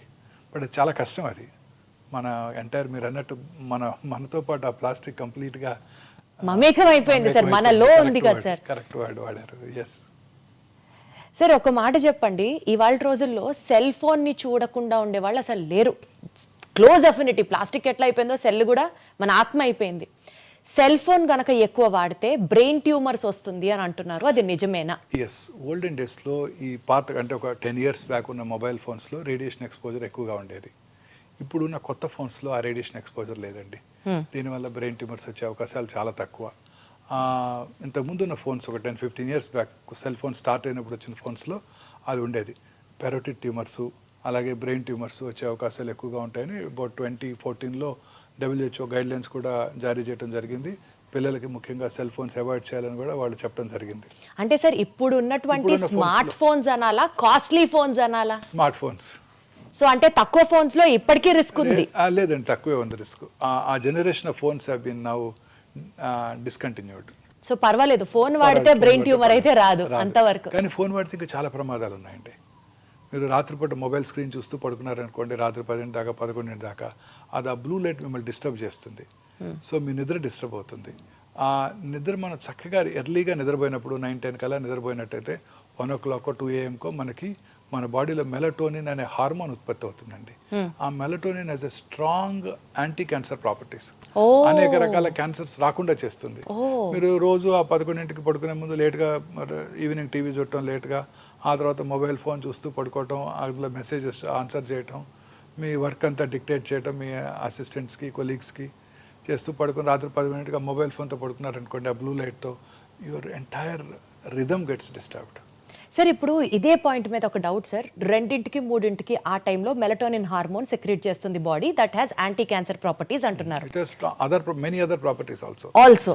సార్ ఇప్పుడు పడుకోవడమే 2ంటికి పడుకున్నాం సార్, 5-6 మెలటోనిన్ రిలీజ్ అవ్వదా బాడీలో? అవదండి, మనకి ఆ ప్రశాంతత నిద్ర, ఆ రిథమ్ కావాలి. పగలు పని చేయటం, రాత్రి ఎర్లీగా పడుకోవటం, ఎర్లీగా డిన్నర్ చేయటం, 8-9 గంటల టీవీ పూర్తిగా. 2ంటికి పడుకొని 10ంటికి లేస్తాం, శుభ్రంగా 8 గంటలు మేము పడుకున్నాంగా అంటారు. లేదండి, that will not have the same effect. మన బాడీకి ఒక రిథమ్ ఉందండి. రాత్రిపూట పడుకోవటం, పగలు పని చేయటం. సో పగలు చక్కగా 8 నుంచి సాయంకాలం 5 పడుకుంటాం, మెలటోనిన్ ఉత్పత్తి అవుతుందంటే అవ్వదా సార్? అవ్వదు. సో ఈ రాత్రిపూట పనిచేసే వాళ్ళందరిలో కూడా క్యాన్సర్ వచ్చే అవకాశాలు ఎక్కువగా ఉంటాయి. క్యాన్సరే కాదు, blood pressure, coronary artery disease వచ్చే అవకాశాలు కూడా ఎక్కువగా ఉంటాయి. బ్రెస్ట్ క్యాన్సర్ వచ్చే అవకాశాలు స్త్రీలలో ముఖ్యంగా ఈ రాత్రిపూట అంతా BPO కంపెనీస్లో పనిచేస్తుంటారు, టాల్ టవర్స్లో, వెల్ లిట్ టవర్స్లో, వాళ్ళలో అసలు మెలటోనిన్ ఉత్పత్తి అవ్వదు, వాళ్ళకి క్యాన్సర్స్ వచ్చే అవకాశాలు, అనేక రకాల ఎలిమెంట్స్ వచ్చే అవకాశాలు కూడా చాలా ఎక్కువ. అంటే నిద్రకి క్యాన్సర్ కి కూడా సంబంధం ఉందంటారు అయితే? నిద్రపోతే క్యాన్సరే రాదు. సంతోషం, మంచి నిద్ర అంటే ఎలా ఉంటుంది సార్? ఈ జనరేషన్ అడిగే క్వశ్చన్ అది. నాకు తెలీదు, నేను పడుకునే సరి 11:30 అయిపోతుంది. క్యాన్సర్ ని చూసే డాక్టర్కే నిద్ర లేదు 4-5 hours అంటే ఎట్లా సార్ మరి? బట్ స్టిల్ ఆ 4-5 hours మీరు సాటిస్ఫాక్షన్ తో, కంటెంట్మెంట్ తో పడుకుంటారు. సో మీ నిద్రకు అసలు ప్రైస్లెస్. లేదంటే అందులో కూడా కాల్స్ వస్తాయి, పేషెంట్స్ ఫోన్ చేసేస్తుంటారు. మీరు ఆన్సర్ చేస్తారా సార్? అర్ధరాత్రి కూడా చేస్తాను. అర్ధరాత్రి కూడా చేస్తారా సార్? ఆ ఫోన్ స్పెషల్గా హాస్పిటల్ ఫోన్ ఉంటుంది, రాత్రిపూట కాల్ వచ్చిందంటే ఖచ్చితంగా కాల్ చేస్తాను. మరి ఎట్లా సార్ మీకు నిద్ర ఎట్లా? మాకు అలవాటు అయిపోయిందండి. సర్జన్స్ అంతా అంతే, ఫోన్ తీసుకోవడం వెంటనే పడుకుంటాం మేము. మాకు ఆ ప్రాబ్లం లేదు. ఓకే సార్, ఇప్పుడు యూజువల్గా అంటూ ఉంటారు కదా, అన్నం తిన్న తర్వాత ఆర్ ఏ మీల్ తీసుకున్న తర్వాత అన్న డెజర్ట్ తినడం అనేది ఒక లైఫ్ స్టైల్, కొత్తగా వచ్చినటువంటి ఒక habit, and people are addicted to it. ఆ మాటలో మాట్లాడితే ఆర్టిఫిషియల్ స్వీట్నర్స్ లైక్ ఆస్పర్టమ్ కానివ్వండి, సుక్రలేస్ కానివ్వండి, ఇలాంటి ఆర్టిఫిషియల్ స్వీటనర్స్ వల్ల క్యాన్సర్ వస్తుంది అన్నది నిజమా లేకపోతే అబద్ధమా? నిజమే. అనేక రకాల ఎలిమెంట్స్ ఇంక్లూడింగ్ కిడ్నీ ఎలిమెంట్స్ కూడా ఈ ఆర్టిఫిషియల్ స్వీట్నర్స్ వస్తుంటాయి. నేను చాలా సార్లు నా ప్రోగ్రామ్స్లో చెప్పాను, అన్ని రకాల ఆర్టిఫిషియల్ స్వీట్నర్స్ అండ్ షుగర్ కూడా తగ్గించేయాల్సిందే. షుగర్ కి డైరెక్ట్ గా క్యాన్సర్ కి రిఫైన్డ్ షుగర్ అనేక రకాల ఎలిమెంట్స్ కారణం అండి. సో దాని బదులు ఫ్రూట్స్ లో ఉండే షుగర్ ద్వారా మనకు ఆ కార్బోహైడ్రేట్ రిక్వైర్మెంట్ వస్తే చాలా బాగుంటుంది. ఈ complex carbohydrates are far superior to the simple sugars. ఇప్పుడు ప్లెయిన్ రైస్ ఉందనుకోండి, ఇట్స్ ఎ సింపుల్ షుగర్. దాన్ని ఫెర్మెంట్ చేసుకుని ఇడ్లీ దోశలాగా తిన్నాం అనుకోండి, it's a complex carbohydrate. So complex carbohydrates వలన ఆ షుగర్ స్పైక్స్ ఉండవండి. సో గ్లూకోజ్ స్పైక్స్ ఉండవు, ఇన్సులిన్ రెసిస్టెన్స్ డెవలప్ అవ్వదు. సో వాళ్ళు అన్ని రకాల ఎలిమెంట్స్ వచ్చే అవకాశాలు కూడా తక్కువగా ఉంటాయి. సో ఈ simple sugars are dangerous. Just plain white refined sugar with మైదాతో చేసే స్వీట్స్ ఉంటాయి చూడండి, అవి చాలా డేంజరస్. అన్ని రకాల ఎలిమెంట్స్కి అవి కారణం అండి. సౌత్ ఇండియన్ ఫుడ్లోను, నార్త్ ఇండియన్ ఫుడ్లో కూడా, ముఖ్యంగా ఇండియన్ ఫుడ్లోనే ఎక్కువ చూస్తుంటాం. అందుకే ఇండియాలో ఉన్నంతమంది డయాబెటిక్స్ ప్రపంచంలో ఎక్కడా లేరు. సో ఈ simple sugars are dangerous. Fruit sugars, complex sugars are safe. So fermented idli తిన్నాం అనుకోండి, అదే రైస్తో మనం ఇడ్లీ తయారు చేసుకున్నాం అనుకోండి, దట్ ఈస్ సేఫ్.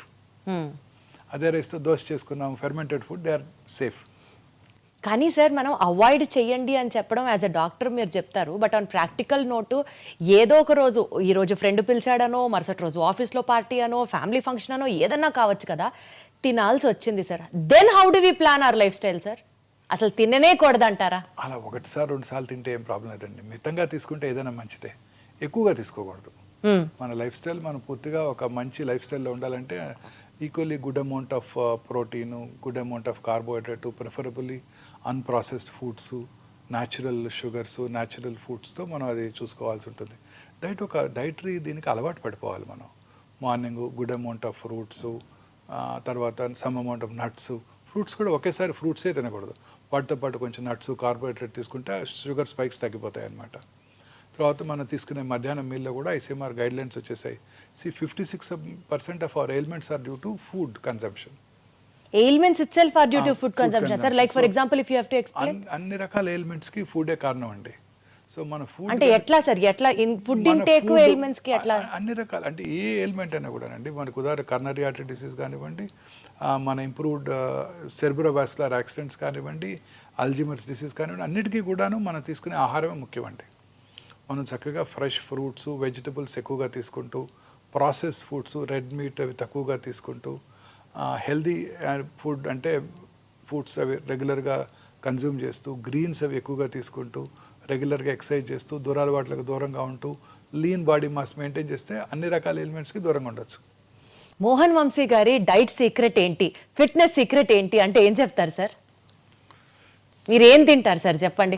నేను ఐఎమ్ నాట్, అంటే ఐఎమ్ ఏ ఫుడీ అండి. నాకున్న ఒకే హాబీ ఫుడ్ తింటమే. నాకున్న ఒకే హాబీ, నాకు ఇంకే హాబీ లేదు. సార్ ఏ యాంగిల్లో మీరు ఫుడ్ అని చెప్పాలి సార్, చెప్పండి. మీరు మూవీకి వెళ్ళాలని కోరుకుంటదు, టూర్ చేయాలని కోరుకుంటదు, యూరోప్ వెళ్ళాలని కోరుకుంటదు, ఒక ఫుట్బాల్ మ్యాచ్ చూడాలనో, క్రికెట్ మ్యాచ్ చూడాలని కోరుకుంటదు. My mind will be rotating around food if I'm not concentrating at seeing patients or reading or something like that. TV చూస్తే ఓన్లీ ఫుడ్ ప్రోగ్రామ్సే చూస్తాను, ఇంకేం చూడను. If at all I watch yes sir, TV, what does your healthy diet consist of? That's what we are more interested to know. I watch TV, I watch only food programs. నేను retire అయినాక I will become a great chef. Oh my god, that's wonderful, that's wonderful. తప్పనిసరిగా నేను వండుతారా sir అయితే? చేస్తానండి. ఏం చేస్తారు sir బాగా? ఏమైనా చేస్తాను, అన్నీ చేస్తాను. అమ్మో బాబోయ్. రిటైర్ అయినాక I will become a great chef అండి. Sir, you have to host a party and we would all come and taste your items, sir. Then definitely for sure. But otherwise, sir, taking on a serious note, what does your diet consist of? Morning fruits, nuts తీసుకుంటానండి, కొంత curd కూడా తీసుకుంటాను. Plain కర్డా sir? Plain curd. Lunch టైంలో జనరల్గా ఒక phulka or కొంచెం rice with dal ఖచ్చితంగా ఉంటుంది. I'm vegetarian for past 32 years. So దాల్ ఖచ్చితంగా ఉంటుంది. వెజిటబుల్స్, అన్ని రకాల వెజిటబుల్స్ తీసుకుంటానండి. Evening some amount 1 or 2 helpings of fruits తీసుకుంటాను. నైట్ ఎర్లీగా డిన్నర్ చేసేస్తాను 7 కల్లా. 7 దాటాక ఇంకా అసలు జనరల్గా ఏం తినకుండా ఉండడానికి ప్రయత్నిస్తాను. బట్ జనరల్గా ఐ సక్సీడ్. అర్లీగా ఇంటికి వెళ్తే తినాలనిపిస్తుంది, లేకపోతే 11కి వెళ్తే తినాలనిపించదు. ఇంకా పడుకుని నిద్రపోతాం కదా. ఖచ్చితంగా ఈ టైమ్స్ ఖచ్చితంగా నేను స్ట్రిక్ట్గా అదే టైంలో ఫుడ్ తీసుకుంటాను. మీరు వర్కౌట్ చేస్తారా సార్? అంటే జనరల్గా కొంచెం రోజుకు ఒక 10-15 minutes. నేను ఈ హాస్పిటల్లో రౌండ్స్ చేస్తానండి. మార్నింగ్ అదే మీ రౌండ్స్, వాకింగ్? అదే వాకింగ్. జనరల్గా 8,000 steps చేసేస్తాను మార్నింగ్. మీరు అది ఫాలో అవుతారా సార్? 8,000 steps, 10,000 సుమారుగా steps? అంత అయిపోతుందండి. 8,000 steps అయిపోతాయి. మార్నింగ్ 8th floor నుంచి రౌండ్ స్టార్ట్ చేస్తే ఖచ్చితంగా అన్ని ఫ్లోర్స్ తిరుగుతాను. తర్వాత ఓపీలో కూడా నడిచే ఓపీ చూస్తుంటాను అంతా, ఓకే. 4 rooms లో. అందువల్ల ఆ స్టెప్స్ సరిపోతాయి. సో ఏదో ఒక బేసిక్ ఫిజికల్ యాక్టివిటీ అయినా ప్రతి ఒక్కరికి ఉండాలి. ఉండాలి డెఫినెట్గా. Right. Sitting is smoking, new smoking, moment is medicine. ఎంత బాగుంది సార్, ఎంత రిథమిక్ గా రైమింగ్ గా ఉంది. Sitting is new smoking, moment is medicine. Movement is medicine. ఇప్పుడు అందరూ కూడా ఈ 24 hours 18 hours పనిచేస్తున్నారు. చాలామంది కూర్చొని పనిచేస్తుంటారు సిస్టమ్స్ ముందు. వాళ్ళందరికీ చాలా రకాల ఎలిమెంట్స్ వస్తుంటాయి. వాళ్ళందరికీ షార్ట్ వాక్స్, ప్రతి హాఫ్ అన్ అవర్కి ఒక 5 minutes వాక్ చేయటం, నుంచొని పని చేయటం, అవి కనుక అలవాటు చేసుకుంటే చాలా ఎలిమెంట్స్ తగ్గిపోతాయండి. బట్ సార్ వాకింగ్ చేస్తే నిజంగా మీరు నాకు 8,000 steps అన్నారని అడుగుతున్నా, 10,000 అడుగులు వేస్తే క్యాన్సర్ కి దూరం అని మనం యూజువలీ చూస్తూ ఉంటాం articles. Is it true sir? ఎందుకంటే ఎంతో కొంత వాకింగ్ చేస్తున్న వాళ్ళండి ఎప్పుడు మూవ్మెంట్ ఉంటూనే ఉండాలి. క్యాన్సర్ కి హెల్ప్ అవుతుందా సార్? అన్ని రకాల వాకింగ్ కి క్యాన్సర్ కి కనెక్షన్ ఉందా సార్? ఖచ్చితంగా. ఇప్పుడు కొత్తగా ఇంకొక అధ్యయనం చూశాను. అదేంటంటే బ్రెస్ట్ క్యాన్సర్ పేషెంట్స్లో పోస్ట్ ట్రీట్మెంట్ తర్వాత వాళ్ళు రెగ్యులర్గా ఫిజికల్లీ ఫిట్గా ఉన్నట్టయితే, రెగ్యులర్గా ఎక్సర్సైజ్ చేస్తుంటే క్యాన్సర్ తిరిగి వచ్చే అవకాశాలు కూడా తగ్గిపోతాయి అంటున్నారు. Okay okay okay okay sir, అసలు క్యాన్సర్లో ఎన్ని రకాలు ఉంటాయి సార్? ఆ అన్ని రకాల క్యాన్సర్స్ని మనం ముందరగానే ఐడెంటిఫై చేయొచ్చా సార్?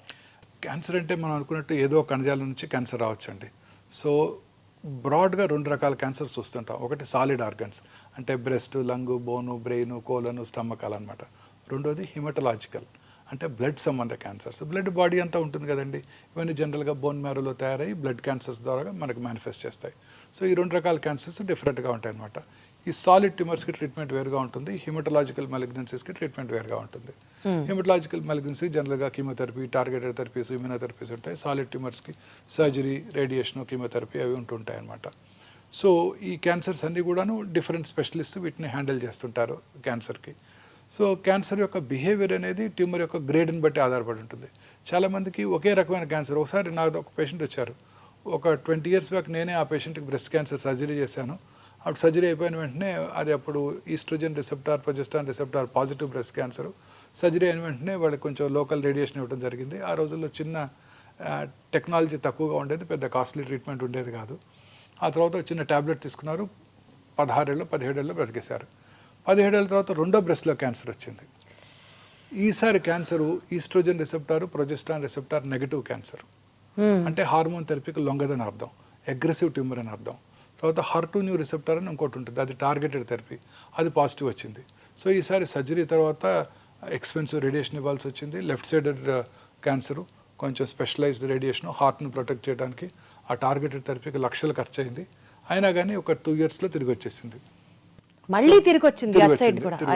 సో అప్పుడు పేషెంట్ నన్ను అడిగారు, అప్పుడేమో జస్ట్ ఒక 40,000-50,000 రూపీస్తో ట్రీట్మెంటే అయిపోయింది, 17 ఏళ్ళు హ్యాపీగా ఉన్నాను, ఇప్పుడు 40-50 lakhs ఖర్చు పెట్టాను, అయినా కానీ 2 yearsలో తిరిగి వచ్చింది డాక్టర్ గారు అని అడిగారు నన్ను. సో ప్రతి క్యాన్సర్ యొక్క బిహేవియర్ వేరుగా ఉంటుంది.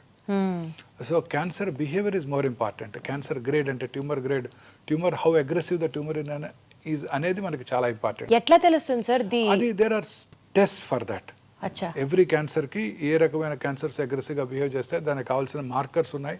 ఉదాహరణకి breast cancer torrs, HER2 receptor, proliferative index, అలా అన్ని క్యాన్సర్స్కి మార్కర్స్ ఉంటాయి. అట్లా కొన్ని క్యాన్సర్స్ అగ్రెసివ్గా బిహేవ్ చేస్తాయి, కొన్ని స్లోగా పెరుగుతూ ఉంటాయి.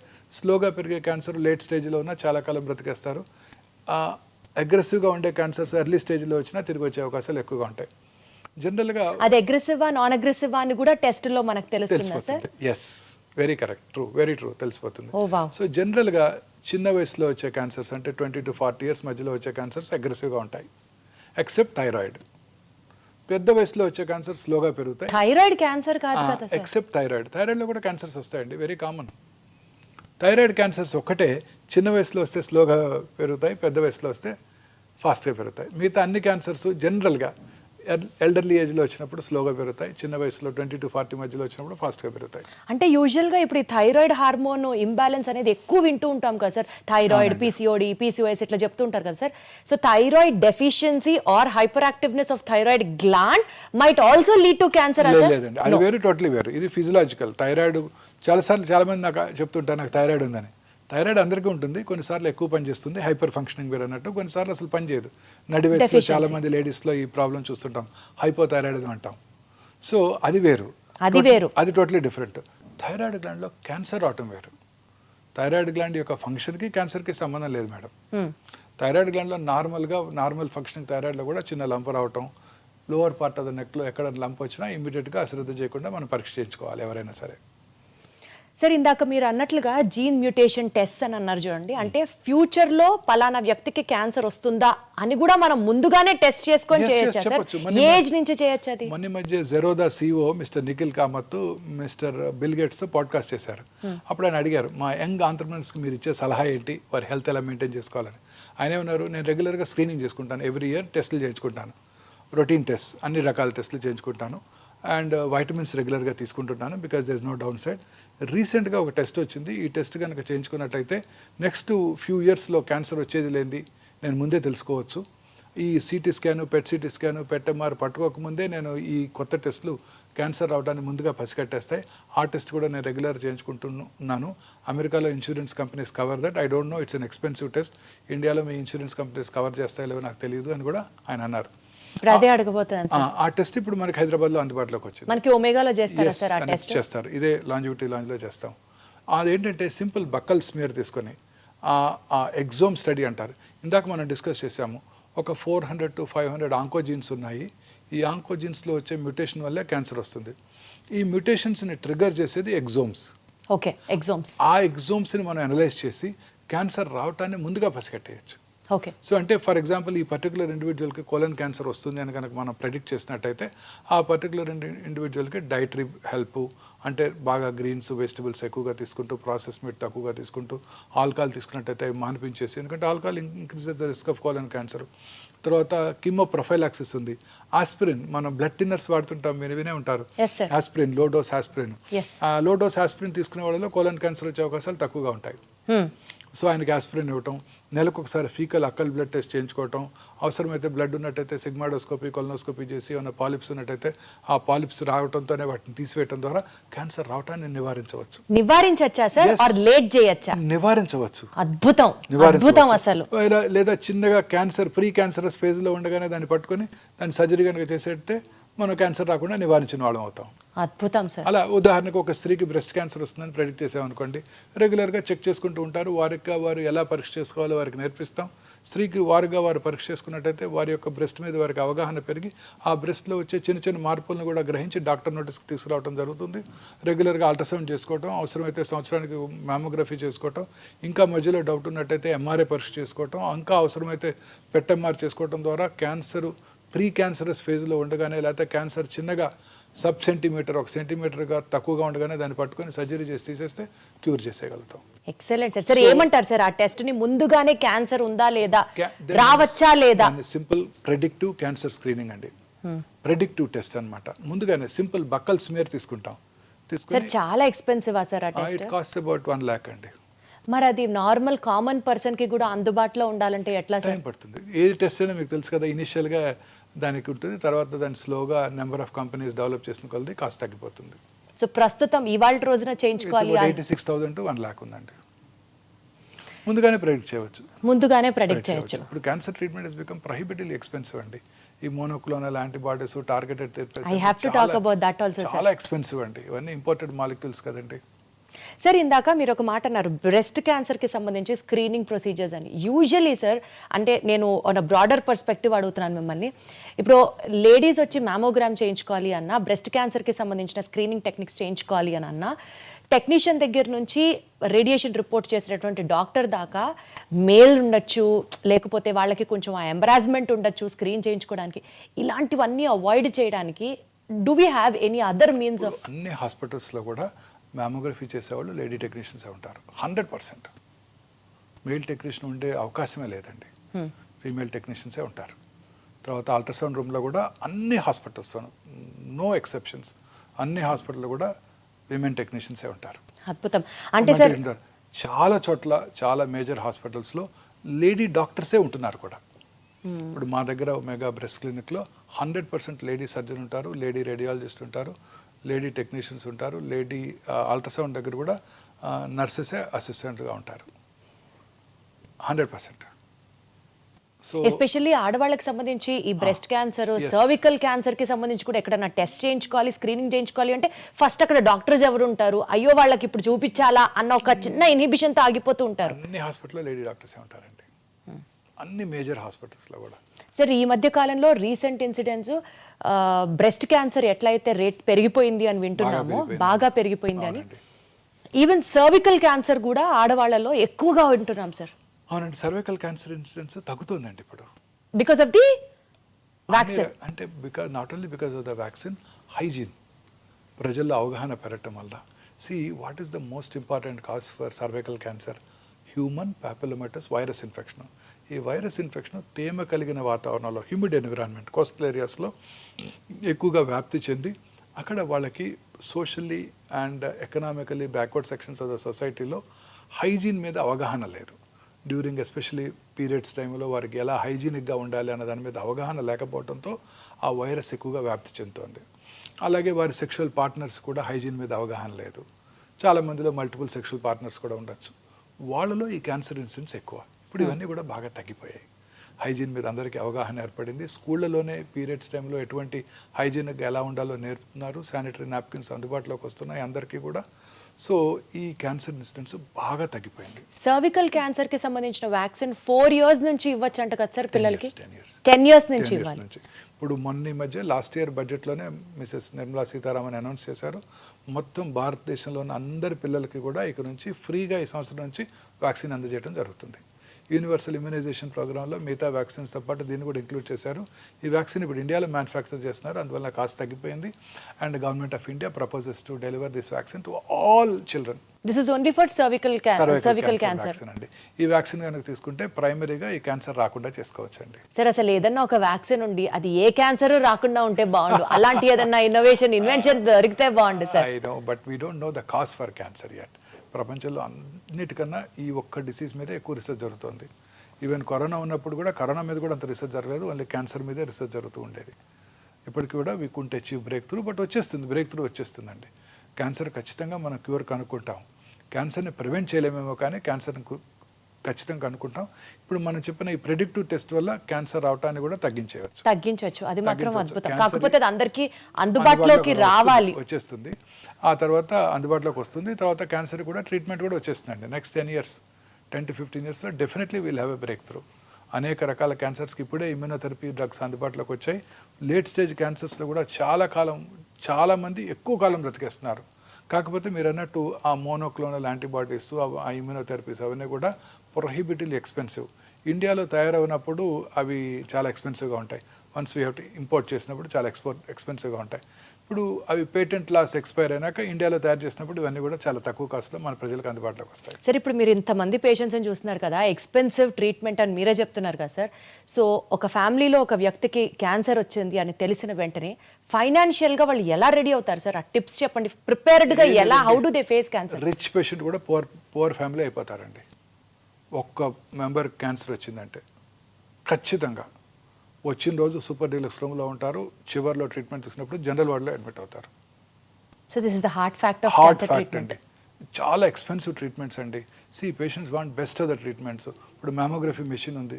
కన్వెన్షనల్ మ్యామోగ్రఫీ మెషిన్ కాస్ట్ 15 లక్షలు అయితే digital mammography 3D digital mammography machine cost 2 కోట్లు అండి. దాని యాన్యువల్ మెయింటెనెన్స్ కాంట్రాక్ట్ మళ్ళీ 40 లక్షలు ఉంటుందండి. రేడియోథెరపీ మెషిన్స్ ఉన్నాయనుకోండి, ఈ సైబర్ నైఫ్ మెషిన్ కానివ్వండి, AI పవర్డ్ రేడియోథెరపీ టెక్నాలజీ కానివ్వండి, $4 million, $5 million. వాటి యాన్యువల్ మెయింటెనెన్స్ కాంట్రాక్ట్ మళ్ళీ $700,000 ఉంటుందండి. ఒక పేద వ్యక్తికి క్యాన్సర్ వస్తే వెయిట్ చేయాల్సిందేనా సార్? ఇండియాలో మళ్ళీ డెవలప్ అయ్యి దాని గురించి ఎక్కువ మెడిసిన్స్ వచ్చే వాళ్ళంతా ఎక్స్పెన్సెస్ ఎలాగోలా తెచ్చి కష్టపడి ట్రీట్మెంట్ తీసుకుంటూ ఉంటారు ప్రాణం మీద తీపితో. అన్ని రకాల మెడిసిన్స్ కూడా ఎక్స్పెన్సివేనండి. ప్రతిదీ ఎక్స్పెన్సివే. రోబోటిక్ సర్జరీ చేయాలంటే డిస్పోజబుల్ ఇన్స్ట్రుమెంట్స్, డిస్పోజబుల్ ఎక్విప్మెంట్ అన్నీ కాస్ట్ పెరిగిపోతున్నాయండి. అన్ని రకాల మెడిసిన్స్ పేటెంట్ లాస్ వల్ల అన్ని చాలా ఎక్స్పెన్సివ్గా ఉంటున్నాయి. అన్ని రకాల ఇమ్యూనోథెరపీస్, టార్గెటెడ్ థెరపీస్ అన్నీ ఇంపోర్ట్ చేసుకునేవే. అలాగే PET CT scan, conventional PET CT స్కాన్లో రేడియేషన్ ఎక్స్పోజర్ ఎక్కువగా ఉంటుంది.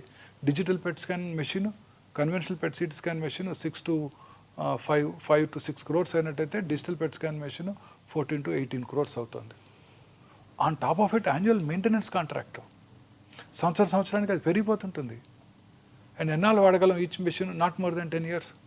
10 yearsలో మళ్ళీ రీప్లేస్ చేసేయాలి. ఇంత కాస్ట్లీ ట్రీట్మెంట్ ఇప్పించినా సరే, సర్జరీ చేసినా సరే, తిరిగి మళ్ళీ క్యాన్సర్ రెమిషన్ నుంచి ఉంటుందా లేదా, తిరిగి వస్తుందా లేదా, తిరిగి రాదా అని చెప్పడానికి కూడా గ్యారంటీ లేదు.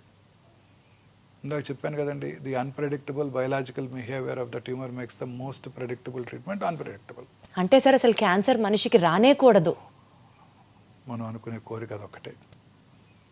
చాలా ఎక్స్పెన్సివ్ అండి, ట్రీట్మెంట్ ఈజ్ వెరీ ఎక్స్పెన్సివ్.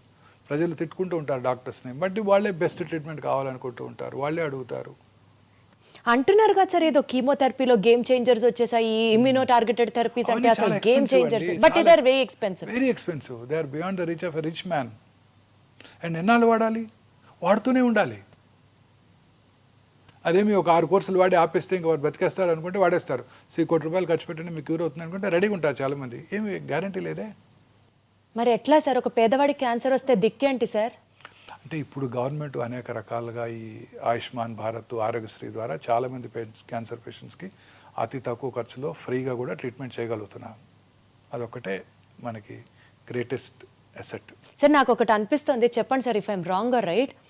ఇప్పుడు మనకి ఈ ఇన్సూరెన్స్లు ఉంటాయి చూడండి సార్, క్యాన్సర్ ట్రీట్మెంట్కి ఇన్సూరెన్స్ ఇస్తారు. మీరు ఇందాక అర్లీ క్యాన్సర్ డిటెక్టివ్ టెస్ట్ చెప్పారు చూడండి, దానికి ఇస్తే చాలా మంది కనీసం చేసుకొని సిచ్యువేషన్ వర్స్ట్ చేయరు కదా సార్. వాటికి ఎవరు ఇన్సూరెన్స్, అన్ని రకాల క్యాన్సర్ ట్రీట్మెంట్స్ కూడా ఇన్సూరెన్స్ కవర్ అవ్వదు.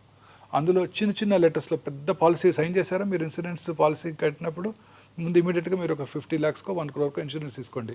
చిన్నపిల్లలు మీకు ఇన్సూరెన్స్ ఇస్తారు ఇప్పుడు. పెద్ద వయసు వచ్చినాక 50 ఏళ్ళు వచ్చాక ఇన్సూరెన్స్ అడిగితే అంత అమౌంట్కి ఇవ్వని కూడా ఎవరు, ప్రీమియం చాలా ఎక్కువగా ఉంటుంది పిల్లలు కాబట్టి మీకు ఇప్పుడు ఇస్తారు. అందులో చిన్న లెటర్స్, స్మాల్ లెటర్స్లో చాలా ఉంటాయి. అవన్నీ చదవకుండా మనం చివరిలో సంతకం పెట్టేస్తాం. అందులో చాలా ఉంటాయి. ఈ కీమోథెరపీకి ఇన్ని లక్షలు ఇస్తాము, టార్గెటెడ్ థెరపీ కవర్ చేయము, ఇమ్యూనోథెరపీ కవర్ చేయమని కూడా రాసి ఉంటున్నాయి చాలా రకాల ఇన్సూరెన్స్ బ్రోషర్స్లో. తెలియక సైన్ చేసి తీసుకుంటూ ఉంటారు. సో చాలా మందికి ఇన్సూరెన్స్ ఉన్నా కూడా కవర్ అవ్వట్లేదు. సార్ భయం వేస్తాను సార్ ఒక్కసారి చెప్పాలంటే. క్యాన్సర్కి ఇంతే కవర్ చేస్తాం, కీమోథెరపీకి ఇంత, మీ లిమిట్ అయిపోయింది, సబ్ లిమిట్ ఇంతే. మీరు నాకు అన్నట్లు అసలు క్యాన్సరే రాకూడదు సార్, అంతే. ఏ ఎలిమెంట్ రాకూడదు. ఏ ఎలిమెంట్ రాకూడదు అంటే మనం ప్రశాంతంగా బ్రతకాలి సార్. ప్రశాంతత, ఆ పాయింట్ దగ్గరికి వస్తున్నాను సార్. సంతోషంగా బ్రతకాలి, సంతోషంగా కాదు హ్యాపీగా బ్రతకాలి. ఏది ఏమైనా చెక్కు చెదరకూడదు సార్. సంతోషం అన్న వెంటనే దాని ఆపోజిట్ గుర్తొస్తుంది. స్ట్రెస్ లేని లైఫ్ ఇవాళ లేదు కదా సార్. స్ట్రెస్కి, క్యాన్సర్కి, క్యాన్సర్ తిరిగి రావడానికి 20 to 30% కారణం స్ట్రెస్సే అని అంటున్నారు, నిజమేనా? అంతకన్నా ఎక్కువేనండి నా ఉద్దేశం, నా ఎక్స్పీరియన్స్లో. చాలా మంది ఇగ్నరెంట్ పేషెంట్స్ ఉంటారు, వారి హస్బెండ్ కొడుకో ట్రీట్మెంట్ తీసుకొస్తారు, హ్యాపీగా ట్రీట్మెంట్ తీసుకుంటారు, వెళ్ళిపోతారు. నన్ను అడుగుతారు బాగున్నానా డాక్టర్ అంటే, బాగున్నారంటే చాలా హ్యాపీ. సాయంకాలం ఇన్వెస్టిగేషన్ చేసి మీరు చాలా బాగున్నారమ్మంటే నన్ను మొక్కో లేకపోతే నాకు దండం పెట్టో వెళ్ళిపోతారు. చాలా హ్యాపీగా ఉంటారు. వాళ్ళకి ఏం తెలియదు, వాళ్ళకి అసలు ఎప్పుడు తిరిగి రాదు. చాలామంది భయపడుతుంటారు, చదివేస్తుంటారు. తిరిగి వస్తుంట కదా డాక్టర్ గారు, నాది ERPR నెగటివ్ క్యాన్సర్ అంట కదా, నాకు తిరిగి వస్తుందంట కదా అని భయపడుతుంటారు. వాళ్ళకి ఖచ్చితంగా తిరిగి వస్తుంది. సో ప్రశాంతంగా అన్ని రకాల జబ్బులకి కూడా సంతోషము, మానసిక ప్రశాంతత ముఖ్యం. క్యాన్సర్ ఉందని తెలిస్తే ఎలా సంతోషంగా ఉంటారు సార్? మీకైనా అదే నేను చెప్పేది అదే. అందుకే చాలా మంది పేషెంట్ మనం ప్రిపేర్ చేయాలి. ఎంత లేట్ స్టేజ్ అయినా పేషెంట్కి మీరు చెప్పక్కర్లేదు. నా ఉద్దేశం అదే. నేను చాలాసార్లు అసలు ఎవరికి చెప్పను, అన్లెస్ వాళ్ళ రిలేటివ్స్ ఇన్సిస్ట్ చేస్తే తప్ప పేషెంట్కి చెప్పను. సో ఏం పర్లేదు, తగ్గిపోతుంది అని ధైర్యం చెప్తాను. మీకు నిజం తెలుసు, నాకు తెలుసు, వాళ్ళ అటెండ్ ఫ్యామిలీ మెంబర్స్కి కూడా తెలుసు. కానీ అలాంటి వాళ్ళే they do very well. So మీరు నేను కూడా ప్రశాంతంగా ఉండాలి. మానసికంగా మనం ప్రశాంతంగా ఉంటే ఏ జబ్బులు రావు. ప్రశాంతత ఎక్కడ దొరుకుతుంది సార్? కేజీ ఎంత సార్ ప్రశాంతత? అది సంపాదించుకోగలటం మన గొప్పతనం మేడం. ఏది ఏమైనా మనం మాత్రం హ్యాపీగా ఉండాలి. ఎలాంటి ఆపద వచ్చినా మనం ప్రశాంతంగా ఉంటే దాన్ని గెలవచ్చు. సో ఉదాహరణకి చాలాసార్లు మీరు క్రికెట్ మ్యాచ్ చూస్తుంటారు, లాస్ట్ ఓవర్ ఎవరు ప్రశాంతంగా ఆడితే వాళ్ళే గెలుస్తారు కదా. 20-20. మీరు ఎట్లా ఉంటారు sir despite of all so many stresses daily? మీ ప్రశాంతంగా మీరు ఏం చేస్తారు every day to be so peaceful? See, you have to be at this age. I'm 60 now, I crossed 60. నాకు ఇంకేం ఆందోళన ఉందండి. But otherwise also, sir, I've achieved whatever I wanted. I don't want anything else. I'm doing my job.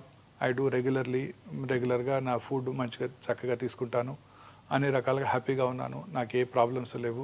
చాలాసార్లు నాకు ఇబ్బంది వచ్చేది, పేషెంట్కి surgery చేశాక ఏమైనా కాంప్లికేషన్స్ వచ్చాయనుకోండి, వాళ్ళు పెట్టే బాధే నాకు బాధ, లేకపోతే ఏముండదు. అన్ని రకాలుగా చెప్తాము. కొన్ని రకాల మేజర్ సర్జరీస్ చేసినప్పుడు కాంప్లికేషన్స్ రావచ్చు.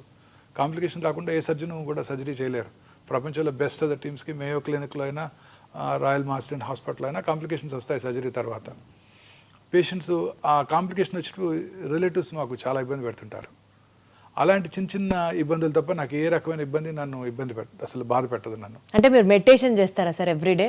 My OP is my meditation. చెప్పాను కదా 8 o'clock ఓపీలోకి వెళ్తే 1 వరకు టైమే తెలియదు నాకు, అసలు క్లాక్ ఉండదు. 1 o'clock రాగానే తెలుస్తుంది కొంచెం కడుపులో ఆకలేస్తుంటుంది. 1:15 అట్లా 1:15 అయి ఉంటుంది టైము, చూస్తే time 1:15. But otherwise also sir stress వల్ల క్యాన్సర్ రికర్ అవుతుంది అంటారా? స్ట్రెస్ వల్ల క్యాన్సరే వస్తుంది కూడా స్ట్రెస్ అంటారా? వల్ల అన్ని రకాల ఎలిమెంట్స్ ఇంక్లూడింగ్ క్యాన్సర్ వస్తాయండి. Coronary artery disease, cerebrovascular accident, cancer కూడా అన్ని రకాల జబ్బులకి స్ట్రెస్సే కారణం. మన ఇమ్యూనిటీ తక్కువ అవుతుంది. మనం ఎప్పుడైతే హ్యాపీగా లేనప్పుడో మన ఇమ్యూనిటీ తగ్గుతుంది. ఇమ్యూనిటీ తగ్గినప్పుడు ఈ మ్యూటేషన్స్ పైచేయి సాధిస్తాయి, they take upper hand. Coronary artery disease కానివ్వండి, కరోనా ఇన్ఫెక్షన్ కానివ్వండి, సెరిబ్రోవాస్కులర్ యాక్సిడెంట్ కానివ్వండి, క్యాన్సర్ కానివ్వండి, అన్ని రకాల ఎలిమెంట్స్కి స్ట్రెస్సే కారణం. ప్రశాంతంగా ఉంటే ఏ జబ్బు రాదు, ప్రశాంతంగా ఉంటే వైరల్ ఇన్ఫెక్షన్ వచ్చినా తొందరగా తగ్గిపోతుంది. మంచి నిద్ర, సంతోషం. సార్ ఆటో ఇమ్యూన్ డిసీజెస్ ఉన్న వాళ్ళకి క్యాన్సర్ ఇన్సిడెన్స్ ఎక్కువ అంటారు, నిజమేనా ఇది? అలానే ఏం లేదండి, కొన్ని రకాల ఎలిమెంట్స్ ఉండొచ్చు, కానీ అంత స్పెసిఫిక్గా ఆటో ఇమ్యూన్ డిసీజ్ ఉన్న వాళ్ళకి క్యాన్సర్ వస్తుందని ఏం లేదు. బికాజ్ వాళ్ళలో ఆల్రెడీ రోగనిరోధక శక్తిని సప్రెస్ చేయబడుతూ ఉంటుంది కాబట్టి క్యాన్సర్ రావడానికి ఆస్కారం ఎక్కువ ఉంది అని ఆటో ఇమ్యూన్ డిసీజ్ అంటే మన బాడీలో ఉన్న ఇమ్యూన్ మెకానిజం మన ఓన్ ఆర్గన్స్ మీద అగెన్స్ట్గా పనిచేస్తాయి. మామూలుగా ఇప్పుడు ఉదాహరణకి ఒక ఇండివిజువల్కి కిడ్నీ ట్రాన్స్ప్లాంట్ చేసామనుకోండి, కిడ్నీ ట్రాన్స్ప్లాంట్ చేస్తే అవుతుంది, అది ఒక ఫారిన్ ఆర్గన్, ఫారిన్ బాడీ, దాన్ని మన బాడీ రిజెక్ట్ చేస్తుంది, ట్రాన్స్ప్లాంట్ ఆర్గన్ రిజెక్ట్ చేస్తుంది. ఆ ట్రాన్స్ప్లాంటెడ్ ఆర్గన్ రిజెక్షన్ చేయకుండా ఉండటానికి వాళ్ళకి ఇమ్యూనోసప్రెసివ్ థెరపీ ఇస్తారు. కిడ్నీ ట్రాన్స్ప్లాంట్ తర్వాత కానీ, హార్ట్ ట్రాన్స్ప్లాంట్ కానీ, లివర్ ట్రాన్స్ప్లాంట్ తర్వాత కానీ ఆ ఇమ్యూనోసప్రెసివ్ థెరపీ ఇచ్చినప్పుడు ఆ రిజెక్షన్ని మనం ప్రివెంట్ చేయగలుగుతాం. బట్ క్యాన్సర్స్ రావడానికి అవకాశం ఉంటుంది. Exactly sir. ఇప్పుడు ఒక పేషెంట్కి రియల్ ఇన్సిడెంట్ అనమాట. ఒక పేషెంట్కి మెలనోమా వచ్చింది. మెలనోమా వచ్చిన తర్వాత, మెలనోమా అంటే తెలుసు కదండి, స్కిన్ క్యాన్సర్. మెలనోమా వచ్చిన 20 yearsకి అంటే వచ్చి క్యూర్ అయిపోయింది ఆయనకి. 20 years తర్వాత ఈ వాజ్ బ్రెయిన్ డెడ్. 20 years అయిపోయింది కదా, నన్ను కిడ్నీ తీసుకెళ్ళి ఇంకెవరికో ట్రాన్స్ప్లాంట్ చేశారు. మరి ట్రాన్స్ప్లాంట్ చేసినప్పుడు వాళ్ళకి ఇమ్యూనోసప్రెసివ్ థెరపీ ఇస్తారు కదండి. ఇమ్యూనోసప్రెసివ్ థెరపీ ఇచ్చినప్పుడు వాళ్ళకి మెలనోమా వచ్చింది. అంటే melanoma is a skin disease. ఆ మెలనోమా క్యాన్సర్ కణాలు ఆ పేషెంట్ యొక్క కిడ్నీలో ఉన్నాయి, డార్మెంట్గా 20 years ఉన్నాయి. ఎందుకంటే ఆయన రెసిస్టెన్స్ బాగుంది కాబట్టి. 20 years తర్వాత ఇక్కడ ఇమ్యూనోసప్రెస్డ్ ఇండివిజువల్, ఎందుకంటే ఇమ్యూనోసప్రెసివ్ థెరపీ ఇచ్చారు కాబట్టి ఆ ట్రాన్స్ప్లాంట్ రెసిపియంట్కి melanoma took upper hand and he got melanoma. So again emphasizing the fact that immunity is the most important factor. If you are happy, your immune system is strong. Yes. If you are stressed, that's all. Finish. The story ends. Yes.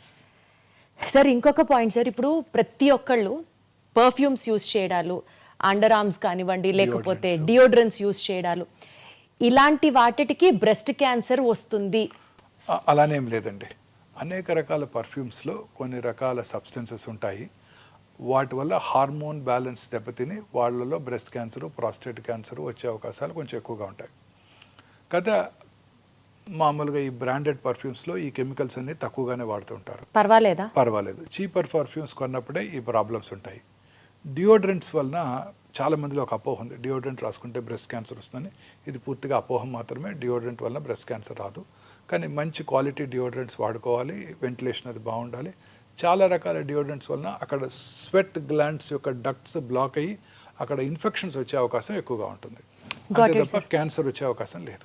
Sir especially విమెన్లో inner wear టైట్గా ఉండడం వల్ల కానీ, brass under wired ఉండడం వల్ల కానీ breast cancer రావడానికి ఆస్కారం ఎక్కువ ఉంది అన్నది ఒకటి చదివాను నేను. లేదు మేడం, దానికి దీనికి సంబంధం లేదు. No, not at all. Perfect sir, perfect. చాలామంది కొంతమంది టాల్కమ్ పౌడర్ వాడుతున్నప్పుడు ఇన్నర్ వేర్ వేసుకున్న తర్వాత లోపల ఎస్పెషల్లీ ప్రైవేట్ పార్ట్స్ దగ్గర వాళ్ళలోకి ఆ పౌడర్, కొన్నిసార్లు ఆ పౌడర్లో ఉండే కెమికల్స్ వెజైనా ద్వారా లోపలికి వెళ్ళి కొన్ని రకాల ఓవేరియన్ క్యాన్సర్ వస్తుందని కొన్ని స్టడీస్ చూపించాయి. చాలా రకాల ఇప్పుడు ప్రముఖ టాల్కమ్ పౌడర్స్ కంపెనీస్ మీద చాలా లా సూట్స్ కూడా అనేక దేశాల్లో ఉన్నాయి. పౌడర్ వేసుకుంటే క్యాన్సర్ రావడం ఏంటి సార్? అంటే ఆ ఇంటిమేట్గా ఆ ఇన్నర్స్ లోపల ప్రైవేట్ పార్ట్స్ దగ్గర వేసుకున్నట్టయితే అక్కడ ఎస్పెషల్లీ ముఖ్యంగా స్త్రీలలో వచ్చే అవకాశం ఎక్కువగా ఉంటుంది. ప్రిఫరబుల్లీ అలాంటివి అవాయిడ్ చేయడం better. Big note all the talcum powders ఈ క్షణం నుంచి అర్థమైంది సార్ నాకు. సార్ ఒక్కటి చెప్పండి, vitamin D supplement, calcium, magnesium, zinc, vitamin B12, folic acid ఇట్లాంటి సప్లిమెంట్స్ తీసుకోకుండా నాకు తెలిసి ఈ రోజుల్లో ఎవరు లేరు. మేబీ 20-25 నుంచే స్కిన్ కోసం సప్లిమెంట్, హెయిర్ నెయిల్స్ కోసం ఇట్లా సప్లిమెంట్స్ మీదే బండి నడుస్తున్న ఈ రోజుల్లో యాంటీ ఆక్సిడెంట్ సప్లిమెంట్స్ తీసుకోవడం వల్ల క్యాన్సర్ వచ్చే అవకాశం తగ్గుతుంది అని ఒక నానుడు ఉంది. ఇది నిజమా కాదా మీరే చెప్పాలి. అంటే యాంటీ ఆక్సిడెంట్స్ ఈ ఫ్రీ రాడికల్స్ డ్యామేజ్ని ప్రివెంట్ చేసి ఖచ్చితంగా క్యాన్సర్ అవడాన్ని నిరోధిస్తాయి. ఓకే, అందులో అనుమానమే లేదు. క్లియర్. యాంటీ ఆక్సిడెంట్స్ రెగ్యులర్గా తీసుకోవడం వల్ల క్యాన్సర్ రాదని చెప్పలేము, కానీ యాంటీ ఆక్సిడెంట్ తీసుకోవడం వల్ల నష్టం అయితే లేదు, బెనిఫిషియల్ ఎఫెక్ట్సే ఉంటాయి. మితంగా రెగ్యులర్గా ఒకటి తీసుకున్నట్టు వల్ల నష్టం మాత్రం లేదు. Super sir. సార్ ఒక చిన్న ర్యాపిడ్ ఫైర్ లాంటిది కంటిన్యూ చేద్దాం సార్, సో దట్ మిత్స్ అన్ని డీమిత్ చేసేద్దాం ఒక్కసారితో.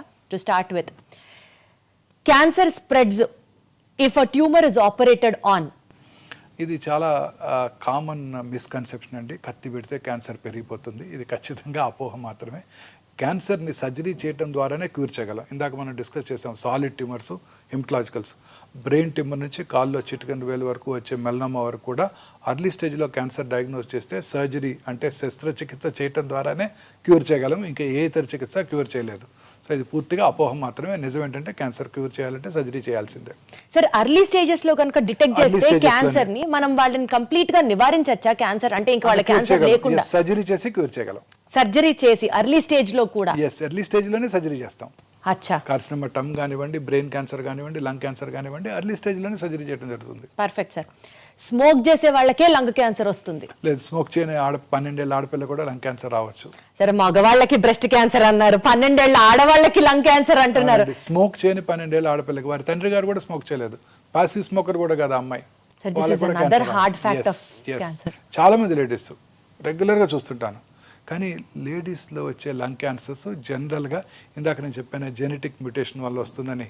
ఆ జెనెటిక్ మ్యూటేషన్ వల్ల వచ్చే అవకాశాలు ఎక్కువగా ఉంటాయి. ముఖ్యంగా భారతీయ స్త్రీలు స్మోక్ చేయరు కాబట్టి వాళ్ళందరిలో కూడా సింపుల్ ఆ జెనెటిక్ మ్యూటేషన్ టార్గెట్ చేసే టాబ్లెట్ తీసుకుని వాళ్ళు సంవత్సరాలు బతికేస్తుంటారు. ఓ, జెనెటిక్ మ్యూటేషన్ ని క్యాన్సర్ టాబ్లెట్ ద్వారా కూడా నివారించవచ్చు, లాంజివిటీ పెంచొచ్చు. లాంజివిటీ పెంచొచ్చు. ఇందాక చెప్పాము మనం కొన్ని జీన్స్ మ్యూటేషన్ వల్ల క్యాన్సర్ వస్తుంది. క్యాన్సర్ కి టాబ్లెట్స్ ఉన్నాయా సార్? ఈ జెనెటిక్ మ్యూటేషన్ కనుక ఉన్నట్టయితే స్త్రీలలో ఉంటాయి కూడా. వాళ్ళలో మన భారతీయ స్త్రీల్లో 100కి 70 నుంచి 80 మందికి లంగ్ క్యాన్సర్ పేషెంట్స్లో స్త్రీలలో వచ్చినప్పుడు ఈ జెనెటిక్ మ్యూటేషన్ ఉంటుంది. దాన్ని టార్గెట్ చేసే మందులు ఇప్పుడు మనకి కమర్షియల్గా అందుబాటులో ఉన్నాయి. అవి తీసుకున్నట్టయితే వాళ్ళు దాంతోనే బతికేస్తారు, ఇంటి దగ్గరే ఉంటూ హాస్పిటల్కి కూడా రాకుండా. సార్ ఇది అసలు ఒక క్యాన్సర్ గైడ్ సార్ ఇవాళ మన ఎపిసోడ్. ఎన్ని విషయాలు తెలుస్తున్నాయి అంటే, కొత్త విషయాలు. అట్లీస్ట్ నాకైతే మాత్రం చాలా కొత్తగా ఉంది సార్ ఇంటర్వ్యూ. షుగర్ తింటే క్యాన్సర్ పెరిగిపోతుంది. ట్రూ.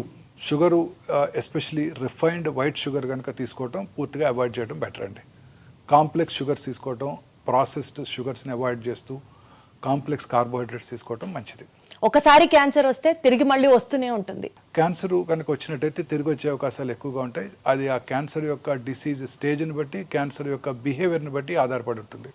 క్యాన్సర్కి సంబంధించి మనకి స్క్రీనింగ్ టెస్ట్లు ఏ ఏజ్ నుంచి చేయించుకోవడం మన లైఫ్ స్టైల్లో ఒక భాగం అయిపోవాలి సార్? అంటే డిఫరెంట్ క్యాన్సర్స్కి డిఫరెంట్గా ఉంటాయండి. ఉదాహరణకి బ్రెస్ట్ క్యాన్సర్ ఉందనుకోండి, ఫ్యామిలీ హిస్టరీ ఉన్న వాళ్ళు 40 years నుంచే రెగ్యులర్గా స్క్రీనింగ్ చేసుకుంటూ ఉండాలి. మ్యామోగ్రఫీ పరీక్ష సంవత్సరానికి ఒకసారి చేసుకుంటూ ఉండాలి.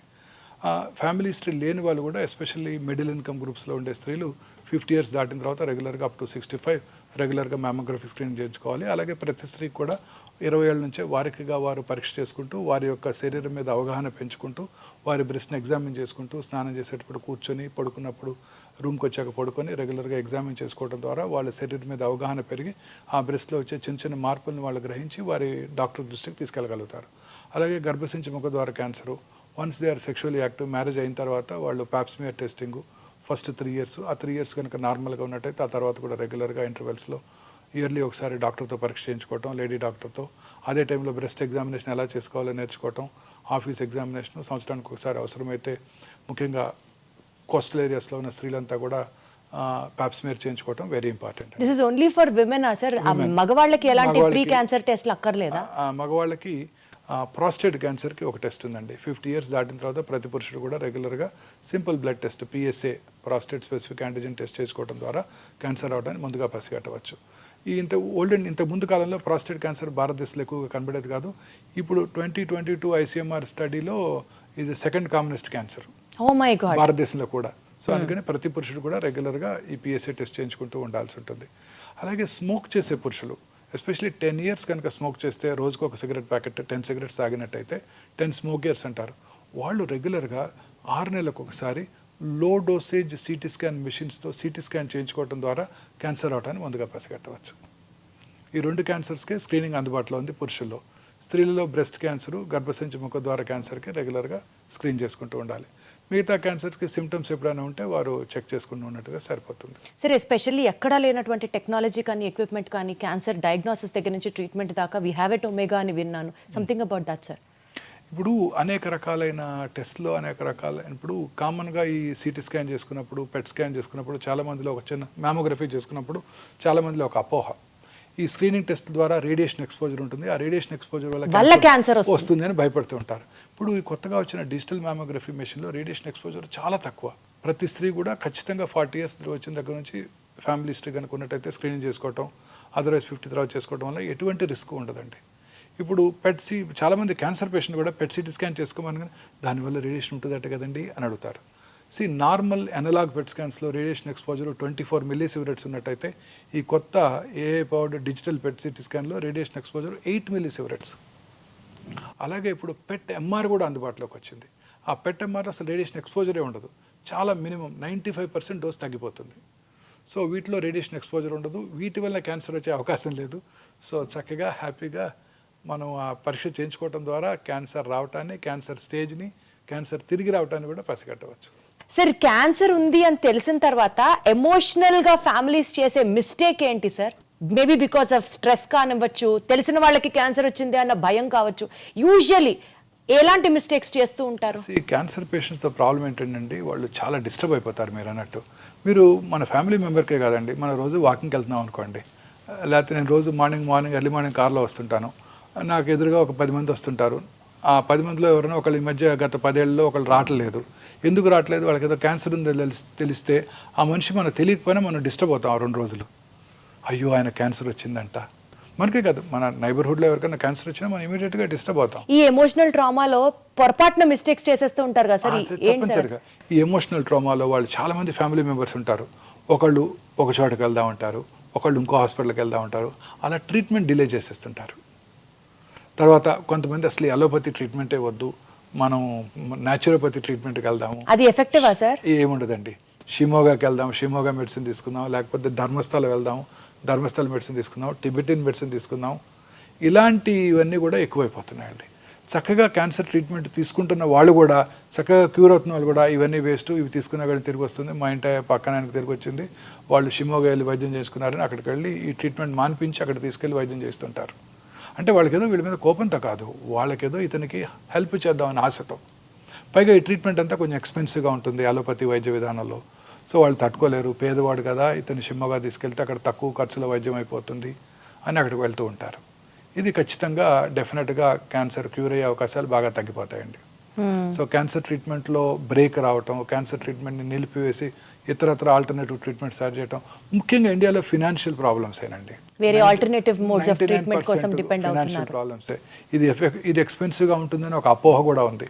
అన్ని క్యాన్సర్ ట్రీట్మెంట్స్ ఎక్స్పెన్సివ్గా ఉండవు. ఎక్స్పెన్సివ్ ట్రీట్మెంట్ అందుబాటులో ఉంటుంది, చీపర్ ట్రీట్మెంట్స్ అందుబాటులో ఉంటాయి. మీరు కారు కొనుక్కోవాలంటే అందరూ 50 లక్షలు పెట్టి బెంజ్ కారు కొనుక్కోకర్లేదు, 2 లక్షలకి మారుతి కారు కూడా లభ్యం అవుతుంది కదా. అర్లీగా డిటెక్ట్ చేసి డాక్టర్ దగ్గరికి రాగలిగితే, డాక్టర్ హెల్ప్ తీసుకుంటే, అర్లీగా కనుక డిటెక్ట్ అయితే తక్కువలోనే అయిపోవచ్చు కదా సార్. సార్ అసలు ఎట్లా తెలుస్తుంది sir science and symptoms of cancer ఏంటి చెప్పండి? అదే మెయిన్ ప్రాబ్లం అండి. Cancer is a silent killer. Symptoms ఏమి కలిగించదు. చాలాసార్లు లేట్ స్టేజ్లోనే సిమ్టమ్స్ వస్తాయి. చిన్న సిమ్టమ్స్ ఉంటాయి, అవి జనరల్గా అందరూ నెగ్లెక్ట్ చేస్తారు. ఏంటి సార్ అలాంటి ఒక 5 to 7 సైన్స్ చెప్పండి. ఉదాహరణ పైనుంచి కిందకి వెళ్దాం. Brain headache, early morning headache వచ్చింది అనుకోండి ఎవరికైనా, అది అశ్రద్ధ చేయకూడదు. ఇంటెన్సిటీ పెరిగిపోతుంది అనుకోండి రెగ్యులర్గా, అశ్రద్ధ చేయకూడదు. పొద్దున్నే 3 గంటలకి హెడేక్తో నిద్రలేగుస్తున్నాం అనుకోండి, అది అశ్రద్ధ చేయకూడదు. హెడేక్తో పాటు వామిటింగు, మెమరీ లాసు, ఫిట్స్ రావడం ఉంటే ఖచ్చితంగా అది బ్రెయిన్ ట్యూమర్ని సూచిస్తుంది. కొన్ని ఫంక్షనల్ అబ్నార్మాలిటీస్, సడన్గా జ్ఞాపక శక్తి తగ్గిపోవటం, జ్ఞాపక శక్తి తగ్గిపోవటం, విజన్ డిస్టర్బెన్సెస్ రావటం, ఇవన్నీ కూడా బ్రెయిన్ ట్యూమర్ లక్షణాలు. చిన్న ఎరుపు తెలుపు మిళితమైన ప్యాచెస్ రావటం ఓరల్ క్యావిటీలో, నాలుక మీద కానివ్వండి, బక్కల క్యావిటీలో కానివ్వండి, మానని పుండు, మానని నొప్పి లేని పుండు, నొప్పి లేని పుండు. క్రమంగా పెరుగుతోంది మానకుండా, అది క్యాన్సర్ పుండు కావచ్చు. అలాగే బ్లడ్ రావటం, ఎక్కడి నుంచి ఓరల్ క్యావిటీలోంచి కానీ స్వరపేట నుంచి కానీ ఎక్కడి నుంచి బ్లడ్ రావటం, feeling of foreign body sensation థ్రోట్లో, తర్వాత వాయిస్ బొంగురుపోవటం, వెరీ కామన్ సిమ్టమ్ స్వరపేట క్యాన్సర్కి, లంగ్ క్యాన్సర్కి. మానని దగ్గు, చాలామంది నెగ్లెక్ట్ చేస్తారు స్మోకర్స్. లాస్ట్ ఇయర్ కూడా ఇలానే వచ్చింది, అప్పుడు సిటీ స్కాన్ కూడా చేయించాను, నార్మల్గా ఉందంటారు. మానని దగ్గు, తగ్గినప్పుడు ఫ్లెమ్లో బ్లడ్ రావటం, లో గ్రేడ్ చెస్ట్ పెయిన్ రావటం, ఆకలి తగ్గిపోవటం. ఈ 3 వెరీ ఇంపార్టెంట్ సిమ్టమ్స్ అండి. ఆకలి తగ్గటం, తినాలని పెంచిపోవటం, బ్రేక్ఫాస్ట్ టేబుల్ దగ్గరికి వెళ్ళటం, తినకుండా వెనక్కి రావటం, లేకపోతే 2 ఇడ్లీ తినగానే 1 ఇడ్లీ తినగానే పొట్ట ఫుల్ అయినట్టు ఉండటం. ఇవి అలాగే లో గ్రేడ్ ఫీవరు, కొంచెం అలసటగా ఉండటం, ఇవన్నీ ఎప్పుడు కూడా అశ్రద్ధ చేయకూడదు. అలాగే మింగుతున్నప్పుడు ఫుడ్ అడ్డం పట్టడం, ముందు సాలిడ్స్ అడ్డం పట్టడం, తర్వాత లిక్విడ్స్ కూడా అడ్డం పట్టడం, తర్వాత స్టమక్ క్యాన్సరు, సౌత్ ఇండియన్ మెన్లో కామనెస్ట్ క్యాన్సరు. కొంచెం ఫుడ్ తినగానే పొట్ట ఫుల్ అయిపోయినట్టు ఉండటం, రోజు బ్రేక్ఫాస్ట్కి 4 ఇడ్లీలు తింటాం, ఇప్పుడు 1-2 తినగానే పొట్ట ఫుల్ అయిపోతుంది, నాకేదో గ్యాస్ ఉంది, గ్యాస్ పట్టేసింది అనుకుంటారు తప్ప క్యాన్సర్ ఉందని ఎవరు అనుకోరు. వామిటింగ్ రావటం, బెల్చింగ్స్ ఎక్కువగా రావటం, అన్డైజెస్టెడ్ ఫుడ్ ఉన్నప్పుడు ఆ బెల్చింగ్, ఫౌల్ స్మెల్లింగ్ బెల్చింగ్ రావటం, ఆ తర్వాత వామిటింగ్ రావటం, వామిటస్లో రక్తం పట్టడం, వెయిట్ తగ్గిపోవటం, ఇవన్నీ కూడా గ్యాస్ట్రిక్ క్యాన్సర్ లక్షణాలు. మలమూత్ర విసర్జన అలవాట్లో మార్పు రావటం, మోషన్లో బ్లడ్ పట్టడం, రకరకాలుగా చాలాసార్లుగా మోషన్ పాస్ చేయటం, మోషన్లో గమ్ లాంటి వైటిష్ మెటీరియల్ రావటం, బ్లడ్ రావటం, యూరిన్లో బ్లడ్ పట్టడం, ఇంటర్మెన్స్ట్రల్ బ్లీడింగ్, పీరియడ్స్ కాని టైంలో బ్లడ్ రావటం, పోస్ట్ కాయిటల్ బ్లీడింగ్ ఉండటం, లో గ్రేడ్ లోవర్ అబ్డామినల్ పెయిన్, గర్భసంచి ముఖద్వార క్యాన్సర్ లక్షణాలు. బాడీలో ఎక్కడైనా ఏదైనా లంపు క్రమం తప్పకుండా పెరిగిపోవటం, నొప్పి లేకుండా ఉండటం, పుట్టుమచ్చలు ఎస్పెషల్లీ పుట్టుమచ్చలో సైజు ర్యాపిడ్గా పెరగటం, ఫ్లేక్స్గా పెల్సులుగా ఊడిపోవటం, కలర్ మారటం, ఇర్రెగ్యులర్గా తయారవటం, పుట్టుమచ్చ నుంచి పుండు పట్టడం, బ్లడ్ రావటం, ఇవన్నీ కూడా పుట్టుమచ్చలు క్యాన్సర్గా మారుతున్నాయని మనం గ్రహించాలన్నమాట. మీరు చెప్పిన ఈ కామన్ సిమ్టమ్స్ యూజువల్లీ అవాయిడ్ చేసేవే సార్. కొంచెం అరక్కపోయినా ఈ రోజు అరగలేదులే అనుకుంటాం, కానీ అమ్మో ఇక్కడ ఏదో ఉంది అని అయితే నెగ్లెక్ట్ చేస్తాం. లూజ్ మోషన్స్ అవుతాయి, కాన్స్టిపేషన్ వస్తుంది, లాస్ట్ వీక్ వెళ్ళి బావర్చీలో తిన్నాం అందువల్లనే వస్తుంది, ఆమె వీక్ డిసెంట్రీ అనుకుంటారే తప్ప క్యాన్సర్ ఉందని అనుకోరు. బ్లీడింగ్ అవ్వగానే హెమరాయిడ్స్, పైల్స్ లాస్ట్ ఇయర్ కూడా ఎలా ఉన్నాయో కొన్నిసార్లు తగ్గిపోతుంది అనుకుంటారే తప్ప అశ్రద్ధ చేస్తారు. అశ్రద్ధ చేసినా మాక్సిమం సార్ 1-2 డేస్ చూసి తర్వాత ఇమ్మీడియట్గా డాక్టర్ దగ్గరికి వచ్చేయడమే కదా. ఎనీ సిమ్టమ్ అండి పర్సిస్టెంట్గా ఉన్నట్టయితే, బ్లీడింగ్ అవుతూనే ఉంది గత వారం రోజులుగా 15 రోజులుగా అంటే అశ్రద్ధ చేయకూడదు. హెమరాయిడ్స్ ఉన్నాయి అనుకోకూడదు. ఒకవేళ వెళ్ళి డాక్టర్ చూపించుకొని హెమరాయిడ్స్ ఉన్నా ఆ హెమరాయిడ్స్కి ట్రీట్మెంట్ తీసుకోవాలి. ట్రీట్మెంట్ తీసుకున్నాక బ్లీడింగ్ ఆగిపోవాలి. చాలాసార్లు హెమరాయిడ్స్ ఉంటాయి, దానిపైన ఒక 5 సెంటీమీటర్ల దూరంగా క్యాన్సర్ కూడా ఉంటుంది. హెమరాయిడ్స్కి సర్జరీ చేయించుకుంటారు, అది మిస్ అవుతారు కూడా. సార్ ఇప్పుడు క్వశ్చన్ ఏంటంటే, క్యాన్సర్ రాకుండా ఉంటే మనం ఏం చేయాలి సార్? మానసికంగా ప్రశాంతంగా ఉండాలి, సంతోషంగా ఉండాలి, రిఫైన్డ్ ఫుడ్స్ ఎక్కువగా తీసుకోకుండా ఫ్రెష్ ఫ్రూట్స్, వెజిటబుల్స్, గ్రీన్స్ రెగ్యులర్గా తీసుకుంటూ, రెగ్యులర్గా సన్ బేదింగ్, సూర్యరశ్మికి ఎక్స్పోజ్ అవుతూ, రెగ్యులర్గా ఎక్సర్సైజ్ చేస్తూ, లీన్ బాడీ మాస్ మెయింటైన్ చేస్తూ, దూరాలవాట్లకు దూరంగా ఉంటూ, ప్రాసెస్డ్ ఫుడ్స్కి, జంక్ ఫుడ్స్కి దూరంగా ఉంటూ, ప్రశాంతంగా సంతోషంగా నిద్రపోయినట్టయితే క్యాన్సర్ నుంచి దూరంగా ఉండవచ్చు. సార్ వారానికి 7 రోజులు 7 అలవాట్లు చెప్పండి సార్ మీరు. సో దట్ రోజుకి ఒక అలవాటు చేసుకున్నా ఆ మొత్తం వారం అదే అలవాట్లు ప్రాక్టీస్ చేస్తూ మన లైఫ్ స్టైల్గా మార్చుకుంటే క్యాన్సర్ని మనం ప్రివెంట్ చేయొచ్చు అంటే ఏం చెప్తారు సార్? ఇప్పుడు చెప్పిన అన్ని ఎవ్రీ డే వన్ కొత్త హ్యాబిట్ నేర్చేసుకోవటమే. Wonderful sir. సార్ ఆడియన్స్కి ఒక piece of advice from your end, క్యాన్సర్ని దూరంగా పెట్టడానికి కావచ్చు, క్యాన్సర్ మీద అవగాహన రావడానికి కావచ్చు, మీరు ఇచ్చే సలహా ఏంటి సార్? ఏ చిన్న సిమ్టమ్స్ని కూడా అశ్రద్ధ చేయొద్దు. మన బాడీలో వచ్చే ప్రతి మార్పుని గమనించండి. మీ దగ్గరలో ఉన్న మీ ఫ్యామిలీ ఫిజిషియన్ కలవండి, ఆంకాలజిస్ట్ని కలవాల్సిన అవసరం లేదు. మీ ఫ్యామిలీ ఫిజిషియన్ దాన్ని కరెక్ట్గా ఐడెంటిఫై చేసి అది రిపీటెడ్గా వస్తున్నట్టయితే వారే ఆంకాలజిస్ట్కి రిఫర్ చేస్తారనమాట. ప్రశాంతంగా ఉండండి, మానసికంగా ధైర్యంగా ఉండండి, మంచి ప్రాపర్ ఫుడ్ తీసుకుంటూ, ఫ్రెష్ ఫ్రూట్స్, వెజిటబుల్స్ రెగ్యులర్గా తీసుకుంటూ, రెడ్ మీట్, ప్రాసెస్డ్ ఫుడ్స్ తక్కువగా తీసుకుంటూ, ఫ్యాటీ ఫుడ్స్, బయట దొరికే ఫుడ్స్ తక్కువగా తీసుకుంటూ, రెగ్యులర్గా ఎక్సర్సైజ్ చేస్తూ, ముఖ్యంగా సన్లైట్కి ఎక్స్పోజ్ అవుతూ, లీన్ బాడీ మాస్ మెయింటైన్ చేయండి. దూరాల వాటికి ఖచ్చితంగా దూరంగా ఉండండి. సార్ అసలు ప్రశాంతంగా ఉండండి అని ఇంత ప్రశాంతంగా చెప్తున్నారు కదా సార్. మీకంటే డెఫినెట్లీ వర్క్ ఈజ్ వర్షిప్ అనుకుంటారు కాబట్టి ఇక్కడికి వస్తారు, హాస్పిటల్లో ఉంటారు, మీకు అదే ప్రశాంతత అనుకుందాం అన్ని సార్. బాధలు మర్చిపోతాను. అన్ని బాధలు రోజుకి 18 hours పని చేస్తాను, అన్ని బాధలు మర్చిపోతాను. సార్. కానీ మీరు హ్యాపీగా ఉండడానికి డెఫినెట్లీ మీ ఫ్యామిలీ సపోర్ట్ కూడా ఎంతో కొంత ఉంటుంది కదా sir. All of them great support అండి. మీ ఫ్యామిలీ గురించి చెప్పండి sir. My wife she is always here only. నాకు లంచ్ తీసుకొని వస్తారు, అదే మీ హ్యాపీనెస్ కి కారణమా సార్? నాతోనే ఉంటారు ఖచ్చితంగా, రోజంతా ఈవినింగ్ వరకు ఉంటారు. మళ్ళీ డిన్నర్ టైం వరకు డిన్నర్ చేసుకున్నాక వెళ్ళిపోతాం. ప్రశాంతంగా ఉంటాం, అసలు ఏ ప్రాబ్లమ్స్ లేవండి, చీకు చింత లేకుండా ఉంటాం. చాలా సార్లు అదే పాయింట్ ఎంఫసైజ్ చేస్తున్నారు కానీ చాలా హ్యాపీగా ఉంది సార్. సార్ ఫైనల్గా ఒక్క మాట చెప్పండి సార్, మీ డ్రీమ్ ఏంటి sir? I achieved everything whatever I wanted. I don't have any more dreams. I'm happy, హెల్దీగా ఉంటే చాలు. ఒక చిన్న పీడియాట్రిక్ హాస్పిటల్ కట్టాలని ఒక కోరిక ఉంది. అంటే పిల్లల్లో వచ్చే క్యాన్సర్స్ ఇందాక మనం డిస్కస్ చేసాం, క్యూర్ అయిపోతాయి. సో చాలామంది పిల్లలకి ట్రీట్మెంట్ అందకుండా ఉంటుంది. ఒక హాస్పిటల్ కట్టి ఆ హాస్పిటల్లో డాక్టర్ ఛార్జెస్ ఉండవు, ట్రీట్మెంట్కి మనం ఇచ్చే ఛార్జెస్ ఉండవు, ఇన్వెస్టిగేషన్ ఛార్జెస్ ఉండవు, బెడ్ ఛార్జెస్ ఉండవు. ఓన్లీ మెడిసిన్స్కి మాత్రమే ఛార్జ్ చేస్తాం. అది మెడిసిన్స్ కూడా ప్రిఫరబుల్లీ ఏదో కంపెనీ ద్వారా తెప్పించుకోవడం. చాలామంది డొనేట్ చేయడానికి రెడీగా ఉన్నారు. అలాగే ఆయుష్మాన్ భారత్, ఆరోగ్యశ్రీ ద్వారా ఆ మెడిసిన్స్ తెప్పించుకొని మనం ఫ్రీగా ట్రీట్మెంట్ ఇవ్వగలగాలి.